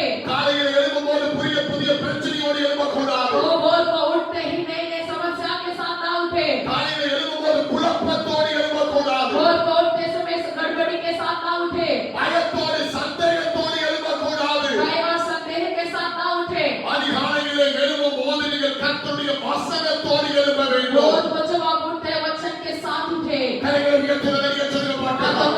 हालेलुया। நீங்கள் ஆவிக்குரிய சபையில ஒரு ஆராதனை அட்டெண்ட் பண்ணி முடிந்து போகும்போது वो एक आत्मिक कलीसिया में आराधना जब अटेंड करके जाएंगे, அடுத்த ஆராதனைக்கு வருகிறதுக்குள்ள உங்க வாழ்க்கையில மாற்றம் நடந்திருக்க वो வேண்டும். अगली आराधना आने से पहले आपके जीवन में बदलाव होना चाहिए। ஏன்னா நாம் ஆராதனையில் கேட்பது ஜீவனுள்ள தேவனுடைய வார்த்தை. क्योंकि आराधना में हम जो सुनते हैं जीवित वचन को, அதனால கர்த்தருடைய வசனம் மழைக்கு ஒப்பிடப்பட்டிருக்கிறது. इसलिए परमेश्वर का वचन जो है वर्षा के समान कहा गया है। நான் இவ்வளவு நேரம் இந்த பிரசங்கத்துடைய முகவரையை சொல்லி இருக்கிறேன். इतनी देर से इस प्रचार की कार्य इंट्रोडक्शन दिया है। ஒரு செய்தி என்று சொன்னால் एक प्रचार அணிந்துரை இருக்க வேண்டும், उसका एक कार्य होना चाहिए, அணிந்துரை இருக்க வேண்டும், अधीन की कार्य हो, முகவரை இருக்க வேண்டும். उसी कोई पहचान हो, அதுக்கப்புறம் தான் செய்தி ஆரம்பிக்கிறது. उसके बाद प्रचार शुरू होती है। நான் இதுவரைக்கும் முகவரையை உங்களுக்கு சொல்லி अब இருக்கிறேன். तक मैंने आपको केवल इंट्रोडक्शन दिया है। இன்னும் பிரசங்கத்தை நான் ஆரம்பிக்கவில்லை. अब तक मैंने प्रचार को नहीं शुरू किया। இந்த செய்தியுடைய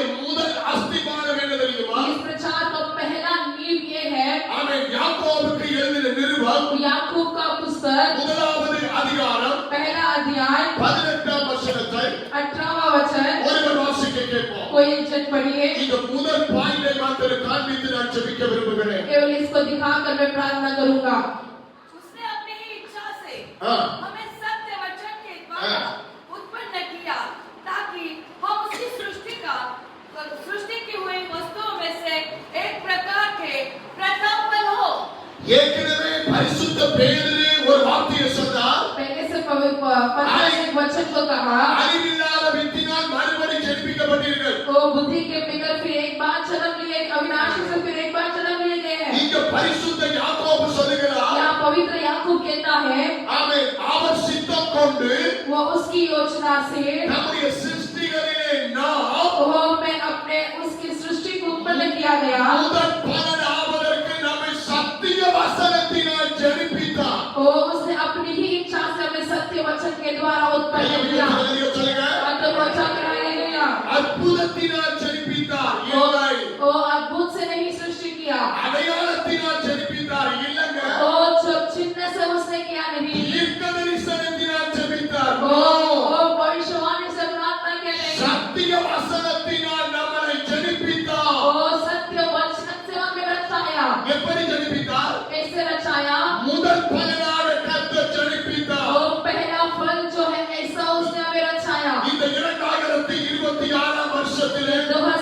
26वें साल में கர்த்தர் இந்த சபையிலே சிலரை முதற் பலனாக சிருஷ்டிக்க போகிறார். परमेश्वर कुछ लोग को इस कलीसिया से पहले फल के समान चुना है। சபைகள் என்றால் எல்லாம் சபைகள் அல்ல. वो कलीसिया मतलब सभी कलीसिया नहीं है। ஊழியர்கள் என்றால் எல்லாம் ஊழியர்கள் அல்ல. सेवक मतलब सभी सेवक नहीं है। விசுவாசிகள் என்றால் எல்லாம் விசுவாசிகள் அல்ல. विश्वासी मतलब सभी विश्वासी नहीं है। அவன் சத்திய வசனத்தினால் முதற் பலனாக்கப்பட்டது சபை. वो सत्य वचन से प्रथम फल बनाया गया है। இந்த ஊழியம் முதற் பலனாவதாக. वो ये सेवकाई प्रथम फल बने। இந்த சபை முதற் பலன் லிஸ்டில் வர வேண்டும். ये कलीसिया पहले प्रथम फल में आए। இந்த சபை விசுவாசிகள் நம்பர் 1 ஃபர்ஸ்ட் குவாலிட்டி முதற் தரத்தில் நிற்க इस வேண்டும். सभा के विश्वासी प्रथम फल के पहले स्थान में रहे। விசுவாசம் என்ன கையை உயர்த்தி ஆமென் சொல்லுங்க. विश्वास तो बता हालेलुया। நீங்கள் முதற் பலனாய் ஆக வேண்டும். आप प्रथम फल बने। நம்பர் 1 இடத்தில் நிற்க வேண்டும். आप वेदी पर खड़े रहना है। இரண்டு விதமான முதற் பலன் இருக்கிறது. वो दो तरह का प्रथम फल है। ஒன்று நாம் முதற் பலனாய் மாற एक வேண்டும். जो पहला मैं स्वयं प्रथम फल बनूं। இந்த சபையிலே உங்களுடைய ஜெபம் முதற் பலனாய் இருக்க इस வேண்டும். कलीसिया में आपकी प्रार्थना प्रथम फल बने। எல்லாரும் விசுவாசிக்கிறார்கள். सभी विश्वास करते ஆனா हैं, உங்க விசுவாசம் நம்பர் 1ல நிற்க लेकिन வேண்டும். आपका विश्वास पहला नंबर पे होना है। எல்லாரும் பரிசுத்தமாய் வாழுகிறார்கள். सभी पवित्रताएं से जीते हैं, ஆனா உங்க பரிசுத்த நம்பர் 1ல வர வேண்டும். लेकिन आपका पवित्रता पहला नंबर पर है। உழைப்பதில் நம்பர் 1, और मेहनत करने में नंबर 1, சொத்து சேர்ப்பதில் நம்பர் 1, औरत इकट्ठा करने में नंबर 1, ஆஸ்தியில வாழ்வது நம்பர் 1, और अच्छी जीविता नंबर 1, பரிசுத்தத்தில் நம்பர் 1 க்கு வாங்க. पवित्रता में नंबर 1 में आए, விசுவாசத்தில் நம்பர் 1ல வாங்க. विश्वास में नंबर 1 में आए, ஊழியம் செய்கிறதுல நம்பர் 1 வாங்க. सेवकाई करने में नंबर 1 में आए, சபைக்காக பாடுபடுறதுல நம்பர் 1 வாங்க. समाज के लिए प्रयास उठाने में नंबर 1 में आए। ஆண்டவர் இந்த சபைக்கு கொடுக்கிற தீர்க்க தரிசனம் और परमेश्वर इस कलीसिया को देने वाली भविष्यवाणी 2026 2026 கர்த்தர் இந்த சபையை முதற் பலனாய் மாற்ற और போகிறார். परमेश्वर इस कलीसिया को प्रथम फल के समान बनाने पर है। கர்த்தருக்கு ஒரு மகிமை आदर செலுத்துங்கள். को बचाकर प्रभु की महिमा करे। ஒன்று நீங்கள் முதற் பலனாய் மாற வேண்டும். एक जो पहला आप प्रथम फल बने, உங்க கணவன் மனைவி பிள்ளைகள் முதற் தரத்தில் நிற்க வேண்டும். पति पत्नी बच्चे प्रथम फल बने रहे। எங்களுக்கு ஒரு விசுவாசம் இருக்கிறது. हमें एक विश्वास है, எங்கள் ஊழியம் முதற் தரத்தில் நிற்க வேண்டும் என்று हमारी சொல்கிறோம். सेवकाई प्रथम फल में खड़े रहे। அவன் இரண்டாவது முதற் பலன் दूसरा प्रथम फल நாம் தேவனுக்கு கொடுப்பதிலே முதற் பலனாய் இருக்க வேண்டும். परमेश्वर को देने में प्रथम फल बने रहे। ஒன்று நாம் முதற் பலனாய் மாற एक வேண்டும். तो पहला मैं खुद प्रथम फल बनूं, ரெண்டு நமக்கு உண்டல்ல முதற் பலனாய் மாற வேண்டும். हमारा अच्छों को जो से प्रथम फल बने रहे। பிரியமான கர்த்தருடைய பிள்ளைகளே, मेरे प्रिय परमेश्वर के लोगों, முதலாவது வேதம் சொல்லுகிறது, पहला वचन कहता है, யாத்ராகமம் அதிகாரம் 13ஆம் அதிகாரம் 2ஆம் வசனத்திலே, निर्गमन 13 का 2 कहता है, அன்றைக்கு இஸ்ரவேல் மக்கள் उस दिन इस्राएली लोग மிருக ஜீவன்களிலும் और प्राणियों को கற்பம் திறந்து பிறக்கிற முதல் பேர் அனைத்தையும் को खुलकर जन्म देने वाले पहले प्राण எனக்கு பரிசுத்தப்படுத்து, मुझे पवित्र करो। அது என்னுடையது என்று தேவன் சொன்னார். प्रभु कहता है वो मेरा है। என்னை யெகோவா தேவன் சொன்ன வசனத்தை நான் உங்களுக்கு சொல்லியிருக்கிறேன். ऐसा यहोवा परमेश्वर ने कही पहली कार्य मैं आपसे कह रहा हूँ।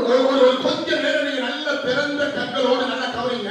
थोड़ी देर अपने आप को खोल कर थोड़ा गौर करें। அவை ஒரு முதல் பலனுக்கு உண்டான சத்தியத்தை சொல்லுகிறேன். प्रथम फल की सत्य मैं आपसे कहता हूँ। பிதாவாகிய தேவன் சொல்லுகிறார், पिता परमेश्वर कहता है, பிள்ளைகளை பெற்ற அப்பாக்கள் பிள்ளைகளை பெற்ற அம்மாக்கள் நல்லா நிமிர்ந்து பாருங்க. वो बच्चों को जन्म दे माता पिता मुझे देखिए, உங்க கற்பம் திறந்து பிறக்கிற முதல் பேரை பரிசுத்தப்படுத்து. वो जो आपके कोख से जन्म लेने वाला प्रथम फल को पवित्र करे। அது என்னுடையது என்று தேவன் சொல்லுகிறார். वचन कहता है वो मेरा है। நான் உங்களை பார்த்து ஒரு கேள்வி கேட்கிறேன். मैं आपसे एक सवाल करता हूँ, உங்களுக்கு பிறந்த மூத்த மகன் எங்கே?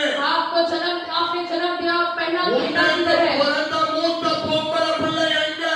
आपको आपने जन्म दी पहला बड़ी बेटी को किधर है? நான் பெந்தெகோஸ்தே விசுவாசியா? क्या बेंतेकोस्ती विश्वासी है? நம்ம பைபிள் தூக்குற விசுவாசியா? आपके बाइबल उठाने वाले நம்ம विश्वासी है? பரலோகம் போற விசுவாசியா? स्वर्ग उठाने वाले विश्वासी நம்ம है? வெள்ளோடு கொடுக்கிற விசுவாசியா? आप श्वेत वस्त्र पहनने वाले ஐயா, विश्वासी है? வசன அறிவு நமக்கு தேவை.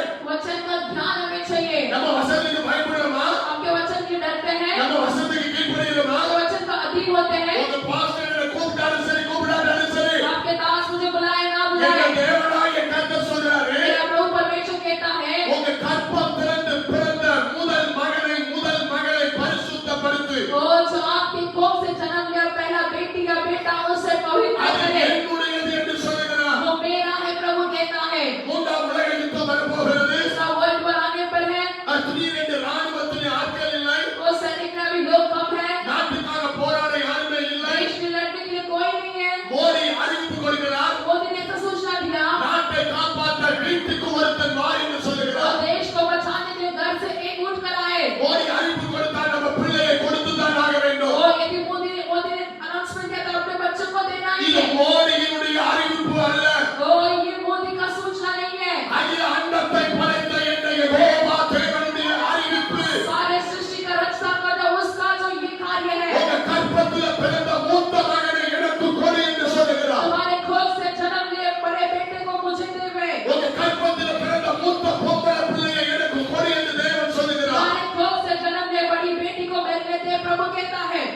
எங்க கீழ் பிடிச்சிருக்குமா? क्या उसका अधीन हुए हैं हम? அப்புறம் என்னங்க நம்ம ஆராதிக்கிறோம்? फिर किसने हम आराधना करते அப்புறம் हैं? என்னங்க நம்ம கிறிஸ்தவர் சொல்றோம்? फिर हम किस बात का मसीह कहलाते हैं? அப்புறம் என்னங்க நம்ம பரலோகத்தை பத்தி பேசுறோம்? हम किस लिए फिर स्वर्ग को लेकर प्रचार करते அப்புறம் हैं? என்னங்க நம்ம கை தட்டி பரலோகம் போவோம்னு சொல்லி பாட்டு பாடுறோம்? फिर किस लिए हम ताली बजाकर स्वर्ग जाएंगे और गीत गाते हैं? அம்மாக்கள் அப்பாக்கள் நல்லா கவனிங்க. माता पिता गौर करें, உங்க மூத்த பையன் எங்க?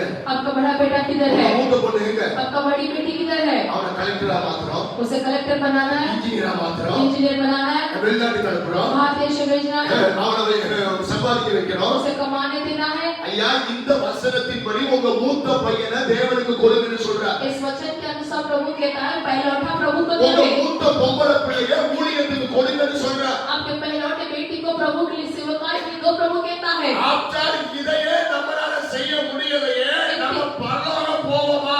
इतनी सी बात हम नहीं कर पाए, क्या हम स्वर्ग जाएंगे? கற்பத்திலிருந்து பிறக்கிற முதல் எல்லாம் எனக்கு உரியது. ओ कोख से जन्म लेने वाला पहलौठा सब मेरा है। அல்லேலூயா சொல்லுங்க பார்க்கலாம். हालेलुया। அன்பு கர்த்தருடைய பிள்ளையே, मेरे प्रिय परमेश्वर के लोगों, நாம் अनेक விஷயத்திலே தவறிக் கொண்டிருக்கிறோம். हम अनेक विषय में पीछे रह गए हैं। இது மனுஷனை பிரியப்படுத்துகிற மார்க்கம் அல்ல, என்ற தெய்வத்தை பிரியப்படுத்துகிற மார்க்கம் இது. और ये मनुष्य को प्रिय करने वाला मार्ग नहीं, बल्कि परमेश्वर को प्रिय करने वाला मार्ग है। இது ஊழியக்காரனை குஷிப்படுத்துகிற வழி அல்ல, என் தேவனை சந்தோஷப்படுத்துகிற வழி. ओ मैं सेवक को खुशी करने का मार्ग है, बल्कि मेरे खुदा को खुशी करने का मार्ग है। நான் உங்களை குஷிப்படுத்த, பாஸ்டரை குஷிப்படுத்த ஆவியானவரை என்ன தூக்கிட்டு வரல. ओ मैं आपको खुशी करने के लिए प्रभु आपको मुझे यहाँ नहीं ले आया। பரலோகத்தின் சித்தத்தை வசனத்தின்படி கீழ்ப்படிந்து செய்ய வந்திருக்கிறேன். और स्वर्ग की इच्छा के अनुसार वचन का अधीन होकर मैं आया हूँ। அன்னைக்கு வனாந்தரத்திலே யோவானால் ஒரு சத்தம் உண்டது உண்மையானால், और यदि उस मरुभूमि में जंगल में यदि योना की आवाज आई है तो இன்றைக்கு இந்த பலிபீடத்திலே ஒரு சத்தம் வருகிறது. आज इस वेदी से एक आवाज गूंजती है। உங்க கற்பத்திலிருந்து பிறந்த மூத்த மகன் எங்கே, மூத்த பொண்ணு எங்கே? आपके कोख से जन्म ले पहलौठा बेटा पहलौठा बेटी आपकी किधर है? மூத்த பையனை மூத்த பொண்ணை வைத்து நம்ம மறுவாயிட்ட கூடாது. वो बड़ा बेटी बड़ी बेटे को लेकर जो धन का एक्सपेक्टेशन ना रखे। உங்க மூத்த பொண்ணை மூத்த பையனை தேவனுக்கு கொடுங்க. आपका बड़ा बेटा या बड़ी बेटी परमेश्वर சபையில को दीजिए। கொண்டாந்து விட்டுருங்க. कलीसिया में ले आकर छोड़े। அவனை ஊழியக்காரனாய் மிஷனரியாய் அனுப்புங்க. वो सेवक के रूप में मिशनरी के रूप में से भेजे। இதுதான் கர்த்தருடைய பிரமாணம். यही परमेश्वर का प्रमाण है। இதுக்கு கீழ்ப்படியாம நம்மள எங்கேயா பரலோகம் போறோம். इसका अधीन ना होते हम स्वर्ग कैसे जाएंगे? எனக்கு மிகவும் ஒரு வேதனை இருக்கிறது. तो मुझे एक बड़ा वेदना है। இரண்டாவது வேதம் சொல்லுகிறது, दूसरा वचन कहता है, முதல் பலன் யாத்திராகமம் 22:29, वो निर्गमन 22:29 कहता है, முதல் பலுக்கும் பழத்தையும் वो जो पहला जो फल उपज और फलों को வடியும் ரசத்தையும் वो उसमें से जो रस है காணிக்கையும் செலுத்த वो दान को पेट को देने में தாமதிக்க வேண்டாம். उसमें विलंब ना करना। உன் குமாரரில் முதல் பேரானவனை अपने बेटों में से पहलौठे को எனக்கு கொடு. मुझे देना। கையை வைத்து சோதனை பண்ணுங்க. हाथों को उठाकर स्तुति करें। அதுக்கு ஒரு பதில் சொல்லுங்க. இதை யார் சொல்றது? वचन के उत्तर देने से कौन कहता है? கடவுள் சொல்றார். परमेश्वर कहता है। ஆண்டவர் சொல்றதை கேட்கணுமா கேட்கக்கூடாதா? प्रभु जो कहता है सुनना है नहीं सुनना है। விருப்பமா இருந்தா கேளுங்க, விருப்பம் இல்லைன்னா போங்க. आपको मर्जी है तो सुनो, नहीं तो आप जा सकते हैं। காதுல போய் கேட்கிறவன் वो जो जिसके पास खाने वो सुने। காணிக்கையை செலுத்த தாமதிக்க வேண்டாம். पेट चढ़ाने में देरी ना विलंब न करना। மூத்த பிள்ளையை எனக்கு கொடுப்பாயாக. अपने बेटे को जो पहलौठा है वो मुझे देना। நல்லா கவனிங்க. ध्यान दीजिए। ஆண்டவருக்கு உரியதை நாம்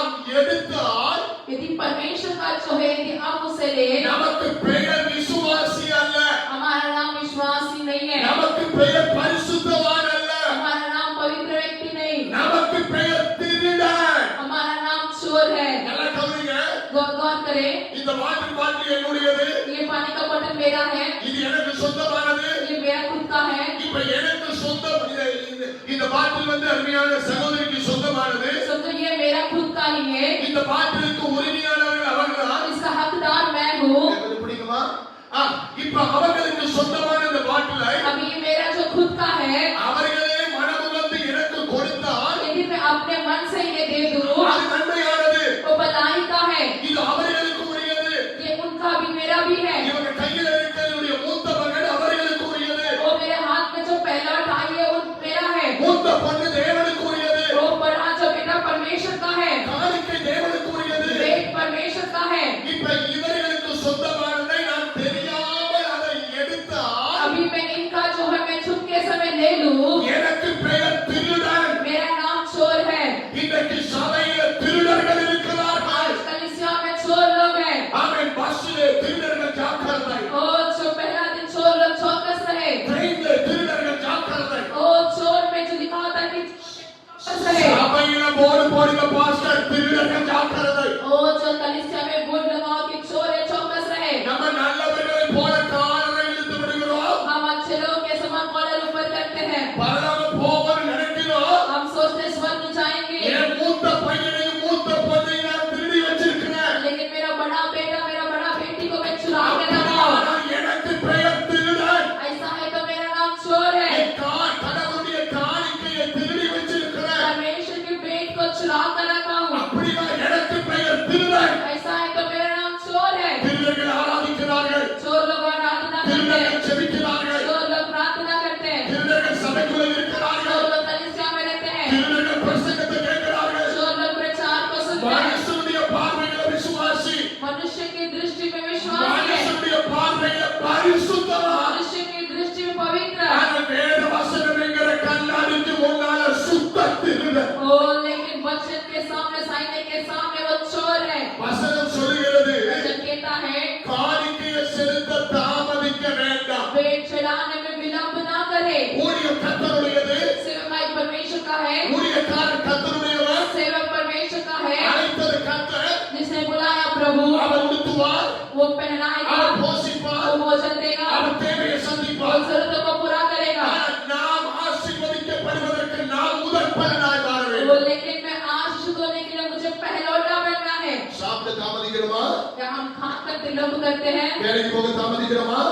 या काम पे जाने के लिए विलंब நம்முடைய करते சொந்த हैं? காரியத்தில் தாமதிக்கிறோமா? या हमारे खुद के कार्य में विलंब करते हैं? கவனிக்க. மூன்றாவதாக तीसरा, என்னாகமத்தி புஸ்தகம் 18ஆம் அதிகாரம் 21ஆம் வசனம். वो गिनती का पुस्तक 18:20 पढ़े। லேவியின் புத்திரர் लेवी का पुत्र जो है, ஆசரிப்பு கூடாரத்தின் பணிவிடை செய்கிற जो याजकों के तंबू में जो काम करने वाला, சபையிலே வேலை செய்கிற ஊழியக்காரனுக்காக और कलीसिया में काम करने वाले सेवक के लिए, ஊழியக்காரனுடைய அவர்களுடைய வேலைக்காக सेवक के उस काम के लिए என்னாக 18:21 ஒண்ணு மாத்திரம் வாசிச்சுங்க பாத்துக்கலாம் தயவாக.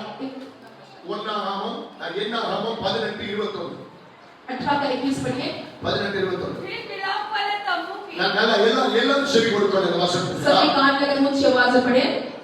फिर मिलाप वाले तम्बू की जो सेवा लेवी करते हैं उसके बदले में उनको इस्राएल का सब दशमांश उनका निज भाग करके देता हूँ।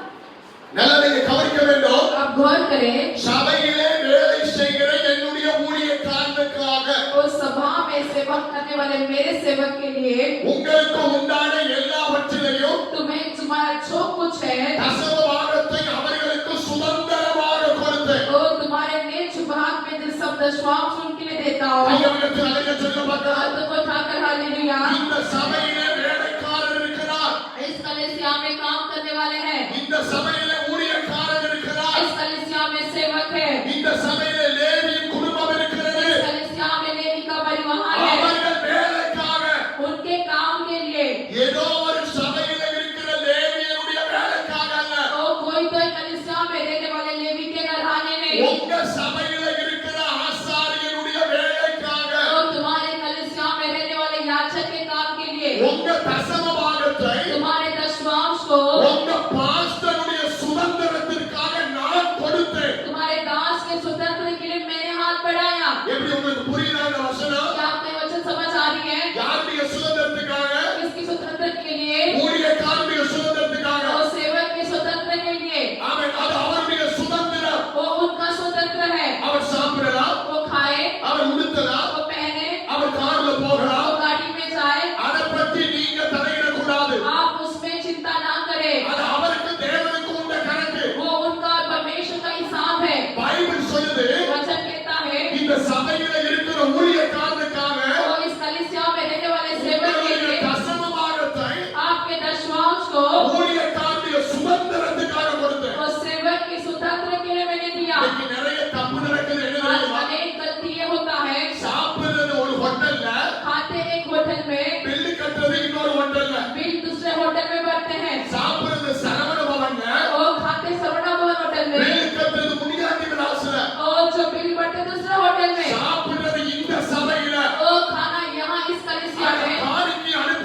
கூட்டம் वो जो 4 दिन का मीटिंग, அவன் 2 நாள் கூட்டம் முடிந்து மதியம் ஒரு விசுவாசி வீட்டில சாப்பாடு 2 दिन की मीटिंग के बाद एक विश्वासी के घर पे भोजन था। நல்லா கவனிக்கணும் गौर करें सभी, அந்த சபை பாஸ்டர் சாப்பிட கூட்டி கொண்டு போனார் मेरे दास को जो भोजन के लिए ले गए, அந்த சாப்பாடு முடிந்த உடனே वहाँ भोजन होने के बाद அந்த விசுவாசியுடைய சாட்சிகளை தொடப்பட்டு वो विश्वासी मेरे गवाही को छुए गए। பாஸ்டர் ரொம்ப கஷ்டப்படுறார் तो दास बहुत कठिन परिस्थिति में है, பாஸ்டர் ரொம்ப ரத்த சிந்தி முடியும் செய்றார் तो दास बहुत खून बहा कर सेवकाई करते हैं। மதியம் கூப்பிட்டு சாப்பாடு கொடுத்து तो दोपहर में बुलाकर मुझे भोजन देकर பீரோவை திறந்து कपाट को खोलकर சர்ச்சை கட்டுவதற்காக 7 பவுன் செயின் கொடுத்தாங்க वो चर्च बनाने के लिए 7 पौंड की सोना दिया। நான் உடனே அந்த சகோதரி பார்த்து சொன்னேன் मैं तुरंत उस बहन से कहा, நீ போற சபையில நிறைய தேவை இருக்கு तुम जिस कलीसिया में जाते हैं वहाँ बहुत जरूरत है, நீ போற சபையில நிறைய குறை இருக்கு तुम जाने वाले कलीसिया में बहुत कमी है, அதை நிவர்த்தி செய்ய तो तुम पहले उसे पूरा करो। உங்களுக்கு இந்த கர்த்தர் ஒரு சபையை तो வைத்திருக்கிறார் तुम्हारे लिए प्रभु एक कलीसिया को रखा है, உங்களுக்கு இந்த ஒரு உத்தரவாதமான ஊழியக்காரனை வைத்திருக்கிறார் आपके लिए एक जिम्मेदार सेवक को रखा है, உங்களுக்கு புத்தி சொல்ல आपको बुद्धि कहने, உங்களுக்கு ஆலோசனை கொடுக்க आपको सलाह देने, உங்களுக்காக திறப்பிலே நிற்க आपके द्वार में खड़े रहने, கர்த்தர் ஒரு ஆசாரியனை இங்கே तो வைத்திருக்கிறார் प्रभु एक याचक को रखा है। உன் தசம பாகத்தை அவனுக்கு சுதந்திரமாய் तो கொடுத்தார் तुम्हारे दशमांश को मैंने उसको स्वतंत्र में दिया வேற எங்கேயோ கொடுத்தேன் என்று அல்ல और किसी और जगह देने नहीं। பிரியமான கர்த்தருடைய பிள்ளைகளே मेरे प्रिय परमेश्वर के लोगों, ஆண்டவர் சொல்லுகிறார் तो प्रभु कहता है, மூத்த மகன் எனக்கு உரியது तो जो बड़ा बेटा मेरा है, மூத்த மகன் எனக்கு உரியது बड़ी बेटी मेरी है, தசம பாகம் எனக்கு உரியது दशमांश मेरा है।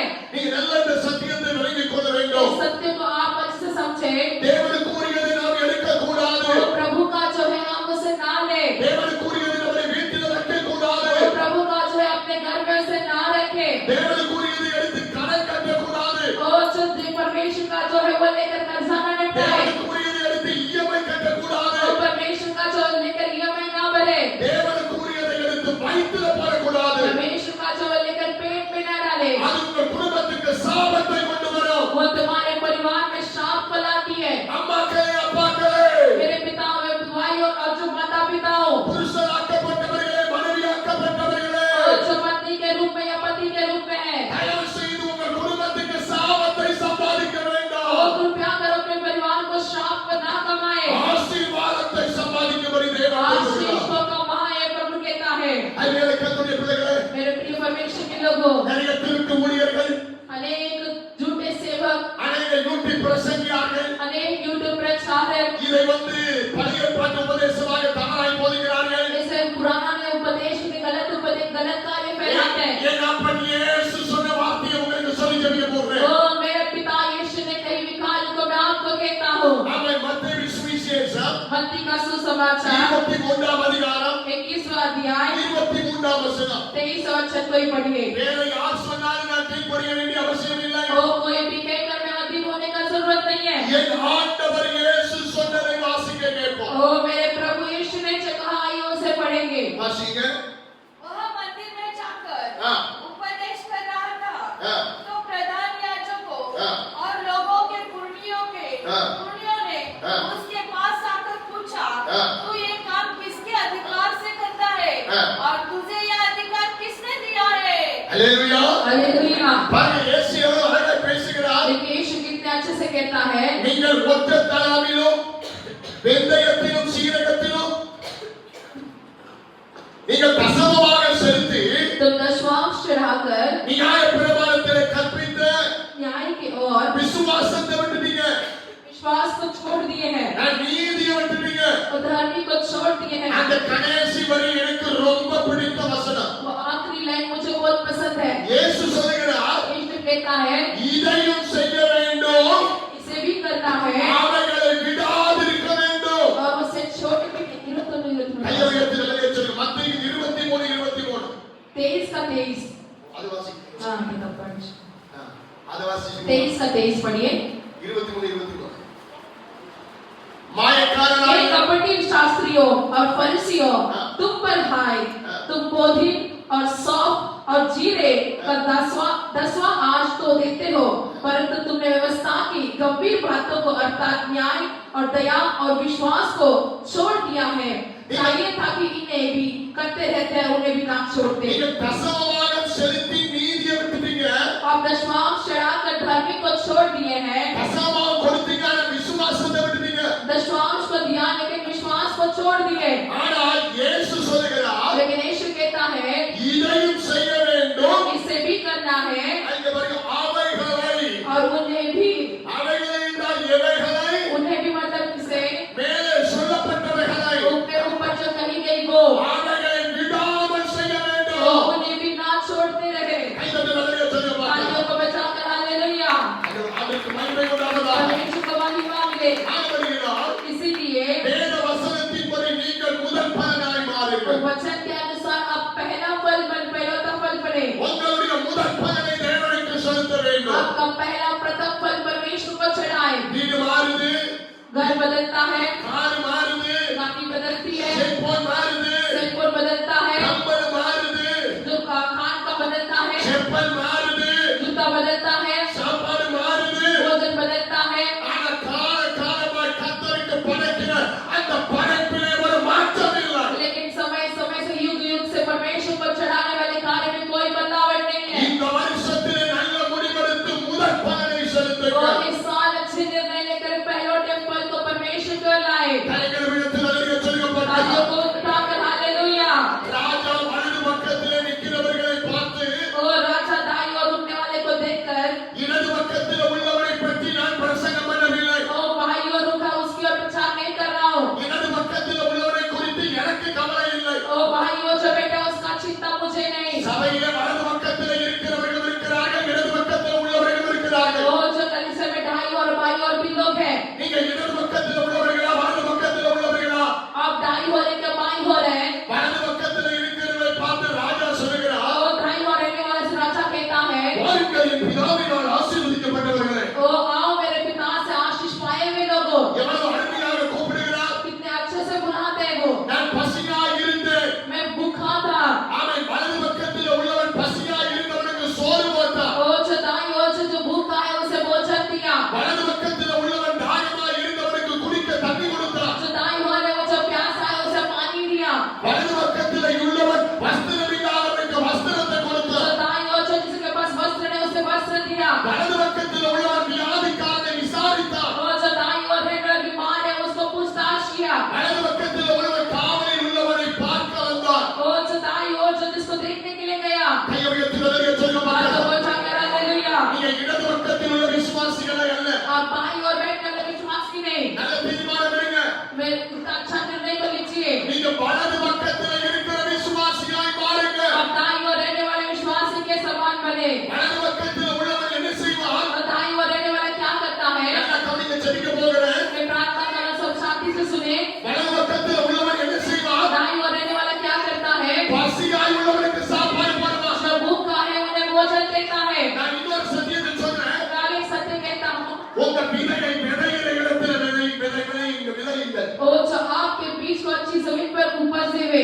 உங்க விதையை பசியாய் உள்ளவனுக்கு விதையுங்க. आपकी बीज जो है जो भूखे हैं उनके सामने वो उपज देवे। நீங்க எத்தனை ஊழியத்துல தெரியுமா கள்ள கணக்கு போடுறா, आज कितने सेवकाई में झूठा हिसाब लगाया जाता है। திருட்டு கணக்கு போடுறா. वो जो झूठा चोरी का हिसाब लगाते हैं। ஐயா கவனிங்க, பெரிய பெரிய ஊழியர்கள் பணத்தை மூட்டையா கட்டி எரிக்கிறாயா? वो बड़े बड़े सेवक लोग पैसे को गोनी में बांध कर चलाते हैं। தங்க வெள்ளி பணம் குமிஞ்சு போய் கிடக்கு. वो धन दौलत उमड़ रही है। ஆனா நம்ம விசுவாசி கொண்டு போய் எங்க போடுது? लेकिन हमारा विश्वास लेकर कहाँ डालता है? பசியாய் உள்ளவனுக்கு நீ வேற.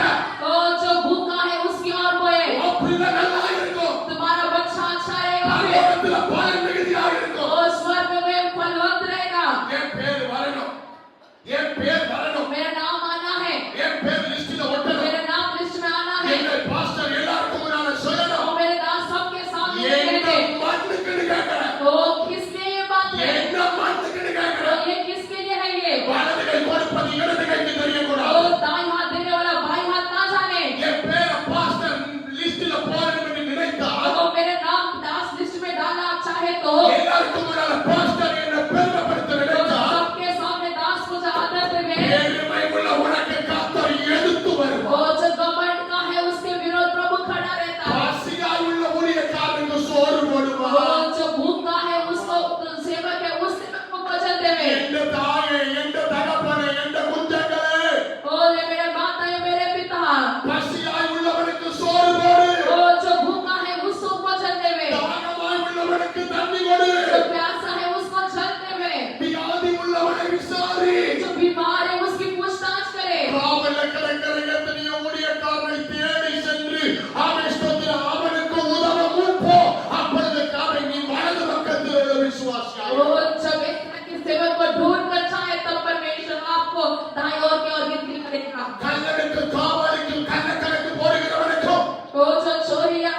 अपने काम करने वालों को देने से, பணத்தை மூட்டை மூட்டையா கட்டி எரிக்கிறவனுக்கோ, और जो धन को गोली में डालकर जलाने करने के लिए, ஆடம்பரமாய் வாழுகிறவனுக்கோ, वो अच्छी जीवन जोश और आराम से जीने वाले जीवन के लिए, விதைப்பாயானால் यदि आप वहाँ बोए, நீ இடது பக்கத்துல இருக்கிறாய். आप बाईं ओर बैठे हो, இடது பக்கத்துல இருக்கிற ஜனத்தை பார்த்து சொன்னார், तो बाईं ओर रहने वाले लोगों से प्रभु ने कहा, அக்கிரம செய்கைக்காரரே, वो अधर्म करने वाले लोगों, என்னை விட்டு அகன்று போ. उनसे दूर हो जाओ। கரங்களை உயர்த்தி அல்லேலூயா. हाथों को उठाकर हालेलुया। பிரியமான கர்த்தருடைய பிள்ளைகளே, मेरे प्रिय परमेश्वर के लोगों, மழை பூமியை நனைக்கிறது. ओ जो वर्षा भूमि को गीला करता है, மழை விளைச்சலை கொடுக்கிறது. ओ जो भूमि उपज को देती है, அதுவே ஆகாரமாய் மாறும். वही भोजन में बदलता है। என் உடல்ல நிறைய பலவீனம். मेरे शरीर में अनेक बलहीन है, 2 தடவை ஹார்ட் அட்டாக் வந்திருக்கு. 2 बार मुझे हार्ट अटैक आया है। இன்றைக்கும் டாக்டர் சொல்லுகிறார், आज भी डॉक्टर कहता है, ரொம்ப தூரம் பிரயாணம் போன விஷயத்துக்கு போயிடுவேன். यदि ज्यादा लंबा आप यात्रा करें तुम्हारी मृत्यु हो जाएगी, ரொம்ப பேசினா செத்து போவேன். तुम ज्यादा बोले हो तो तुम मर जाओगे। ஆண்டவரே, ஒரு ஆண்டு கிருபையினால் மனைவியும் 2 பிள்ளைகளும் இருக்கிறார். प्रभु की दया से पत्नी और बच्चे हैं 2, சபை விசுவாசிகள் இருக்கிறார். सभा विश्वासी है मेरे। எனக்கு என்ன நடந்தாலும் பரவாயில்லை. मुझे कुछ भी हो जाए, ஏது சம்பவித்தாலும் பரவாயில்லை. कुछ भी संभव हो जाए, நாளைக்கு எனக்கு ஒரு மரணம் சம்பவிக்கலாம். यदि मुझे मृत्यु में मेरे सामने आए, என் பிள்ளைகள் அப்பாவுக்காக ஏங்குவார். तो मेरे बच्चे पिता के लिए तरसेंगे, மனைவி கணவனுக்காக ஏங்குவார். मेरे पत्नी पति के लिए तरसेगी। டாக்டர் சொன்னாரு, डॉक्टर ने कहा, உன் பிள்ளைகளோட நீ 9 வருஷம் வாழணுமா, वो यदि तुम्हारे बच्चों के साथ ज्यादा समय आपको बिताना है, மனைவியோட நீ 9 வருஷம் வாழணுமா, तुम्हारी पत्नी के साथ तुम्हें ज्यादा समय बिताना है, ரொம்ப தூரம் பிரயாணம் போ, ज्यादा दूर यात्रा ना करो, ரொம்ப பேசாத. ज्यादा ना बोलो, ஆனா அதெல்லாம் விட்டு தள்ளிட்டு लेकिन वो सबको दूर उठाकर मेरे எப்படியாவது சபை வரவை காணிக்கணும். कलीसिया परमेश्वर के आगमन के लिए तैयार हो जाए, எப்படியாவது சபை ஆசீர்வதிக்கப்பட வேண்டும். कैसे भी कलीसिया आशीषित रहे, சரியான உபதேசத்தில மக்கள் வாழ வேண்டும். सही उपदेश में लोग जिए, இந்த பலவீனங்களை நாம் பொறுப்படுத்தாம். ये बलहीन को ना गिनती करते हुए, அன்பு கர்த்தருடைய பிள்ளைகளே, मेरे प्रिय परमेश्वर के लोगों, இரு கை கூப்பி अपने दोनों हाथों को छोड़कर தாழ்மையா கேட்கிறேன். मैं दीनता से आपसे पूछूंगा, தயவு செய்து कृपया करके இந்த உபதேசத்துக்கு கீழ்ப்படி ये उपदेश का अधीन हो जाए, என் ஆசீர்வாதம் அனுப்பி. आप आशीषित रहेंगे। ஒருவேளை यदि இது உங்களுக்கு கடினமா இருந்திருக்கலாம். यदि ये उपदेश आपके लिए कठिन रहा हो, பாஸ்டர் ரொம்ப ஒரு கடினமாய் பேசியிருக்கிறாருன்னு நினைக்கிறேன். यदि आप सोचे भी होंगे दास बहुत कठिन कह रहा है, தயவாக என்னை மன்னித்துக் கொள்ளுங்கள். कृपया कर मुझे क्षमा करें। யாரையும் காயப்படுத்த, मैं किसी को चोट पहुंचाने नहीं आया, யாரையும் குற்றப்படுத்த, मैं किसी को दोषी ठहराने नहीं आया। எனக்கு உங்கள் மீது அன்பு இருக்கிறது.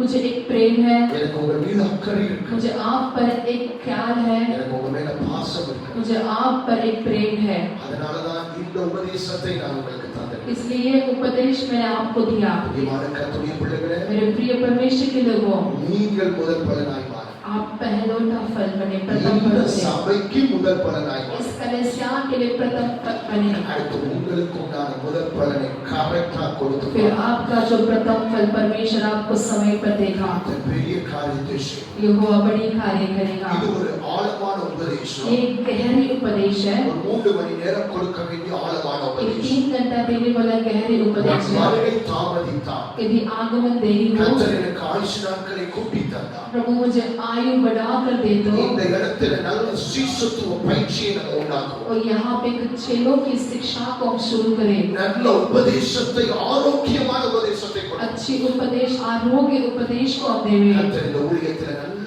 சீசர்களை கர்த்தர் प्रभु सेवकाई में अच्छे चेलों को खड़ा करे, நல்ல முதல் பலனை கொடுக்கும். प्रथम फल को लाए। கர்த்தர் உங்களை ஆசீர்வதிப்பார். प्रभु आपको आशीष दे। இருந்தவனமாய் ஒரு நிமிஷம் கண்களை அடைப்போம். अपने स्थानों में अपने आंखों को बंद करें। எங்களை நேசிக்கிற பரிசுத்தமுள்ள நல்ல பிதாவே, हमसे प्रेम करने वाला पवित्र खुदा, கர்ப்ப வேதனையோடு விதைத்திருக்கிறோம். वो खोप की दर्द के साथ हमने बोया है, பிசாசு டக்கென்று அதை தூக்கிக் கொண்டு போகாதபடி वो शत्रु से तुरंत ना ले जाते हुए, உங்களுடைய பிள்ளைகள் அவனுடைய ஆலோசனைக்கு செவி கொடுக்காமல் வாழ உதவி செய்யும். ओ प्रभु आपके बच्चे प्रभु उनकी सलाह को खान न देते हुए, அழிவில்லாத வித்தினால் பிள்ளைகள் ஜெனிப்பிக்கப்பட்டிருக்கிறார்கள். वो बुद्धि के अविनाशी का बीज से प्रभु कोई है। வேத வசனத்தினால் முதல் பலனாய் ஆண்டவரை உருவாக்கப்பட்டிருக்கிறது. और वचन से प्रथम फल के रूप में प्रभु कोई இந்த है। சபை முதல் பலனாய் மாறுவது. ये कलीसिया प्रथम फल बने। இந்த ஊழியம் முதல் பலனாய் மாறுவது. ये सेवकाई प्रथम फल बने। இன்னைக்கு இந்திய தேசத்திலே आज भारत देश में ஒரு காலத்துல முதல் இடத்துல நின்ற ஊழியங்கள் எல்லாம் பிசாசு அடிச்சு கீழே கொண்டு போயிட்டான். कोई समय जो ऐसे सेवकाई को शत्रु मार कर नीचे ले गया।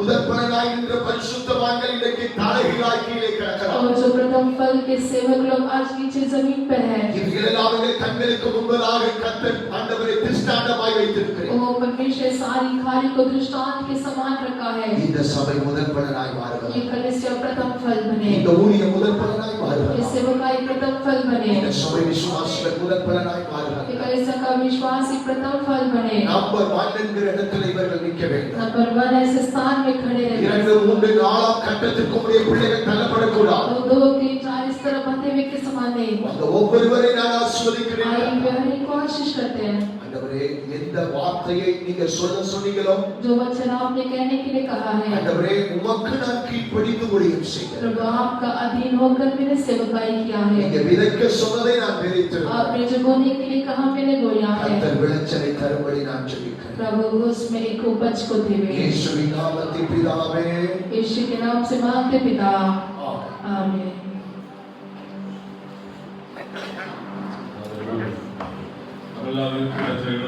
आइए हम सब अपने स्थानों पर खड़े हो जाएं।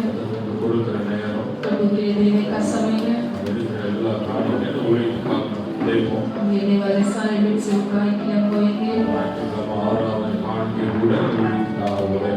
क्या रहता है कि भीड़ पे उस सेवकाई के लिए बोएंगे। भीड़ का बैग आपके पास आएगा। उत्साहित से भीड़ को बोए। आज शाम को आखिरी प्रार्थना है। सेवकाई के लिए विशेष भेंट चढ़ाए।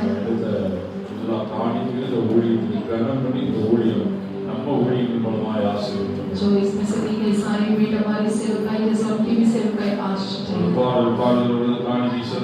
गीत गाते से परमेश्वर का भेंट को चढ़ाए। प्रभु में आशीष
प्रार्थना करेंगे। இந்த பிறகு பாஸ்டர் எல்லாரும் ஜெபிப்பாங்க. आखिर में दास आपके लिए प्रार्थना करेंगे। ஜெபித்து கடந்து செல்லலாம். आइए आखिरी प्रार्थना करेंगे। இந்த மாலை அவர் எண்ணெய் பூசி எல்லாருக்கும் ஜெபிப்பாங்க. शाम को तेल लगा के आप हर एक के लिए प्रार्थना करेंगे। சகல நன்மைகள் ஆசீர்வாதம் நம்ம குடும்பத்தில் வரப்போகுது. प्रभु की सारी बधाई और आशीष हमारी घराने को दे दे। மகா பரிசுத்தமுள்ள நல்ல ஆண்டவரே, पवित्र खुदावन, இந்த காலை ஆராதனைக்காக ஸ்தோத்திரிக்கிறோம். सुबह की आराधना के धन्यवाद। வருட ஆரம்பத்திலே கர்த்தர் எங்களோடு கூட இடைபடுகிறபடினால் साल की शुरुआत में प्रभु आप हमसे भेंट करने के लिए धन्यवाद। ஜனங்களை பரிசுத்தப்படுத்து प्रभु लोगों को पवित्र करके அவர்கள் மத்தியில் வெளிப்படுவேன் என்று சொன்னீங்க. लोगों को पवित्र करने उनके सामने प्रकट होगा। ஆரம்பத்திலே கர்த்தர் எங்களை ஒவ்வொருவரையும் சுத்திகரித்து கழுவுவீராக. साल की शुरुआत में हमारे को शुद्ध कर ஆண்டு முழுவதும் ஒவ்வொரு குடும்பத்துக்குள்ளாக கர்த்தர் வெளிப்பட போகிறபடினால் इस ஸ்தோத்திரம். साल में प्रभु हर एक परिवार से आप प्रकट होने के लिए உங்க धन्यवाद। வாழ்க்கையில கர்த்தருடைய அசைவாடுதல் இருக்கிறபடினால் ஸ்தோத்திரம். इनके जीवन में प्रभु के कंठावट होने के लिए धन्यवाद। இதுவரை உங்க ஆளுகை கடந்து வர प्रभु காண்கிறது. तेरे धागा उतर है। வசனத்துக்கு ஒப்புக்கொடுத்த பிள்ளைகளுடைய வாழ்க்கையில वचन के लिए सौंपे हुए लोगों के जीवन में கர்த்தர் நீர் ஆளுகை செய்வீராக. प्रभु आप दावा दीजिए। எதெல்லாம் இவருடைய ஆளுகை எதிர்மறையாய் செய்கிறதோ जो कुछ उनके विरोध में आए அவைகள் எல்லாம் மாறி वो सब बदल कर கர்த்தரே ஆளுகை செய்வீராக. प्रभु स्वयं दावा दे। இந்த ஆசீர்வாதம் கடந்து வருவதா तेरे आशीष उतर आए கொடுக்கப்பட்ட प्रभु। வேத वचनங்கள் और दी गई वचन के लिए ஒப்புக் கொடுக்க கர்த்தர் உதவி செய்வீராக. सौंपने के लिए सहायता करना। ஆண்டவரே எங்களுடைய வாழ்வு மாறட்டும். हमारा जीविता बदल जाए। எந்த மனிதனையும் பிரகாசிப்பிக்க பண்ணுகிற மெய்யான தேவ ஒளி அப்பா. किसी भी मनुष्य को प्रकाशित करने वाला प्रभु की सेवा ஆண்டவரே है। உம்முடைய வசனத்தின் ஒளி எங்களுடைய இருதயத்துக்குள்ள வேரூன்றப்படுவதா. तेरे वचन की प्रकाश हमारे हृदय में गहराई में இந்த जाए। கால வேளையில இந்த சபையை உயிர்ப்பிப்பீராக. इस समय के हमारे कलीसियाओं को जिला கர்த்தர் दे। விரும்புகிறவர்கள் சபையாராய் மாற ओ प्रभु चाहे जैसा अपनी कलीसिया बनने இந்த ஆண்டு அப்பா इस साल प्रभु எங்கெல்லாம் வெட்கப்பட்டு விழுந்தோமோ हम जहाँ भी लज्जित होकर எல்லாம் गिरे தள நிமிர்ந்து நிற்கும்படியா तो वहाँ अपने सिर को ऊंचा முதல் करने பலனின் ஆசீர்வாதத்துக்குள்ள கடந்து வர உதவி செய்வீரா. पहले फल की प्रथम फल की आशीष இந்த प्राप्त சபையார் முதல் பலனின் ஆசீர்வாதத்தின் பிள்ளைகளாய் மாறுவார்களா. प्रथम फल की आशीष बदल जाए। நாம மகிமைக்கென்று ஜீவிக்கிறத கிருபை பாராட்டும். तेरे नाम की महिमा के लिए जीवित रहे। கிருபை ஒவ்வொருவரையும் தாங்குவதா. तेरे अनुग्रह को चलाए। தேவராஜ்யத்துக்கு கொடுத்த காணிக்கை தசமம் எல்லாவற்றையும் तेरे ஆசீர்வதி. राज्य के लिए कोई बेटे दशवाक सब आशीष करे। தேவ ஆசீர்வாதம் பரிபூரணமாய் இறங்கட்டும். प्रभु की आशीष परिपूर्णता से ஒரு कराए। குறைவில்லாம பாதுகாத்துக் बिना கொள்ளும். कोई कमी घटी आप चलाए। ஆண்டவரே, இந்த ஊழியத்துக்கென்று விதைக்கிறோம். सेवकाई के लिए बोलते हैं முதல் பலனை கர்த்தர் ஆசீர்வதிப்பீராக. वो प्रथम फल को प्रभु आप आशीष करे। ஆண்டவரே, எங்கள் குடும்பங்களை ஆசீர்வதிப்பீராக. हमारे परिवारों को आशीष कर। நிறைவான நன்மை இறங்கி வரட்டப்பா. भरपूरी की बधाई उतर आए। பரலோக கணக்கிலே ஆண்டவரே, எங்கள் பெயரை எங்கள் காரியங்களில் எழுதி வைக்கிறபடி स्वर्ग के हिसाब में हमें लिखने के धन्यवाद। ஜனங்களை ஆசீர்வதியும். लोगों को आशीष कर। மாலைகளோடு கூட வல்லமையாய் வெளிப்படுவீராக. शाम प्रभु हमसे सामर्थ्य से प्रकट हो। கடைசி நாள் கூட்டத்துல கர்த்தர் எழுந்தருளீராக. आखिरी दिन की प्रार्थना में प्रभु आप उठे। மாலை வேளையிலே கர்த்தர் எழுந்தருளுவீராக. शाम के समय आप उठे प्रभु। ஒவ்வொருவரையும் ஆசீர்வதிப்பீராக. हर एक को आशीष कर प्रभु। கிருபை தாங்குவதா.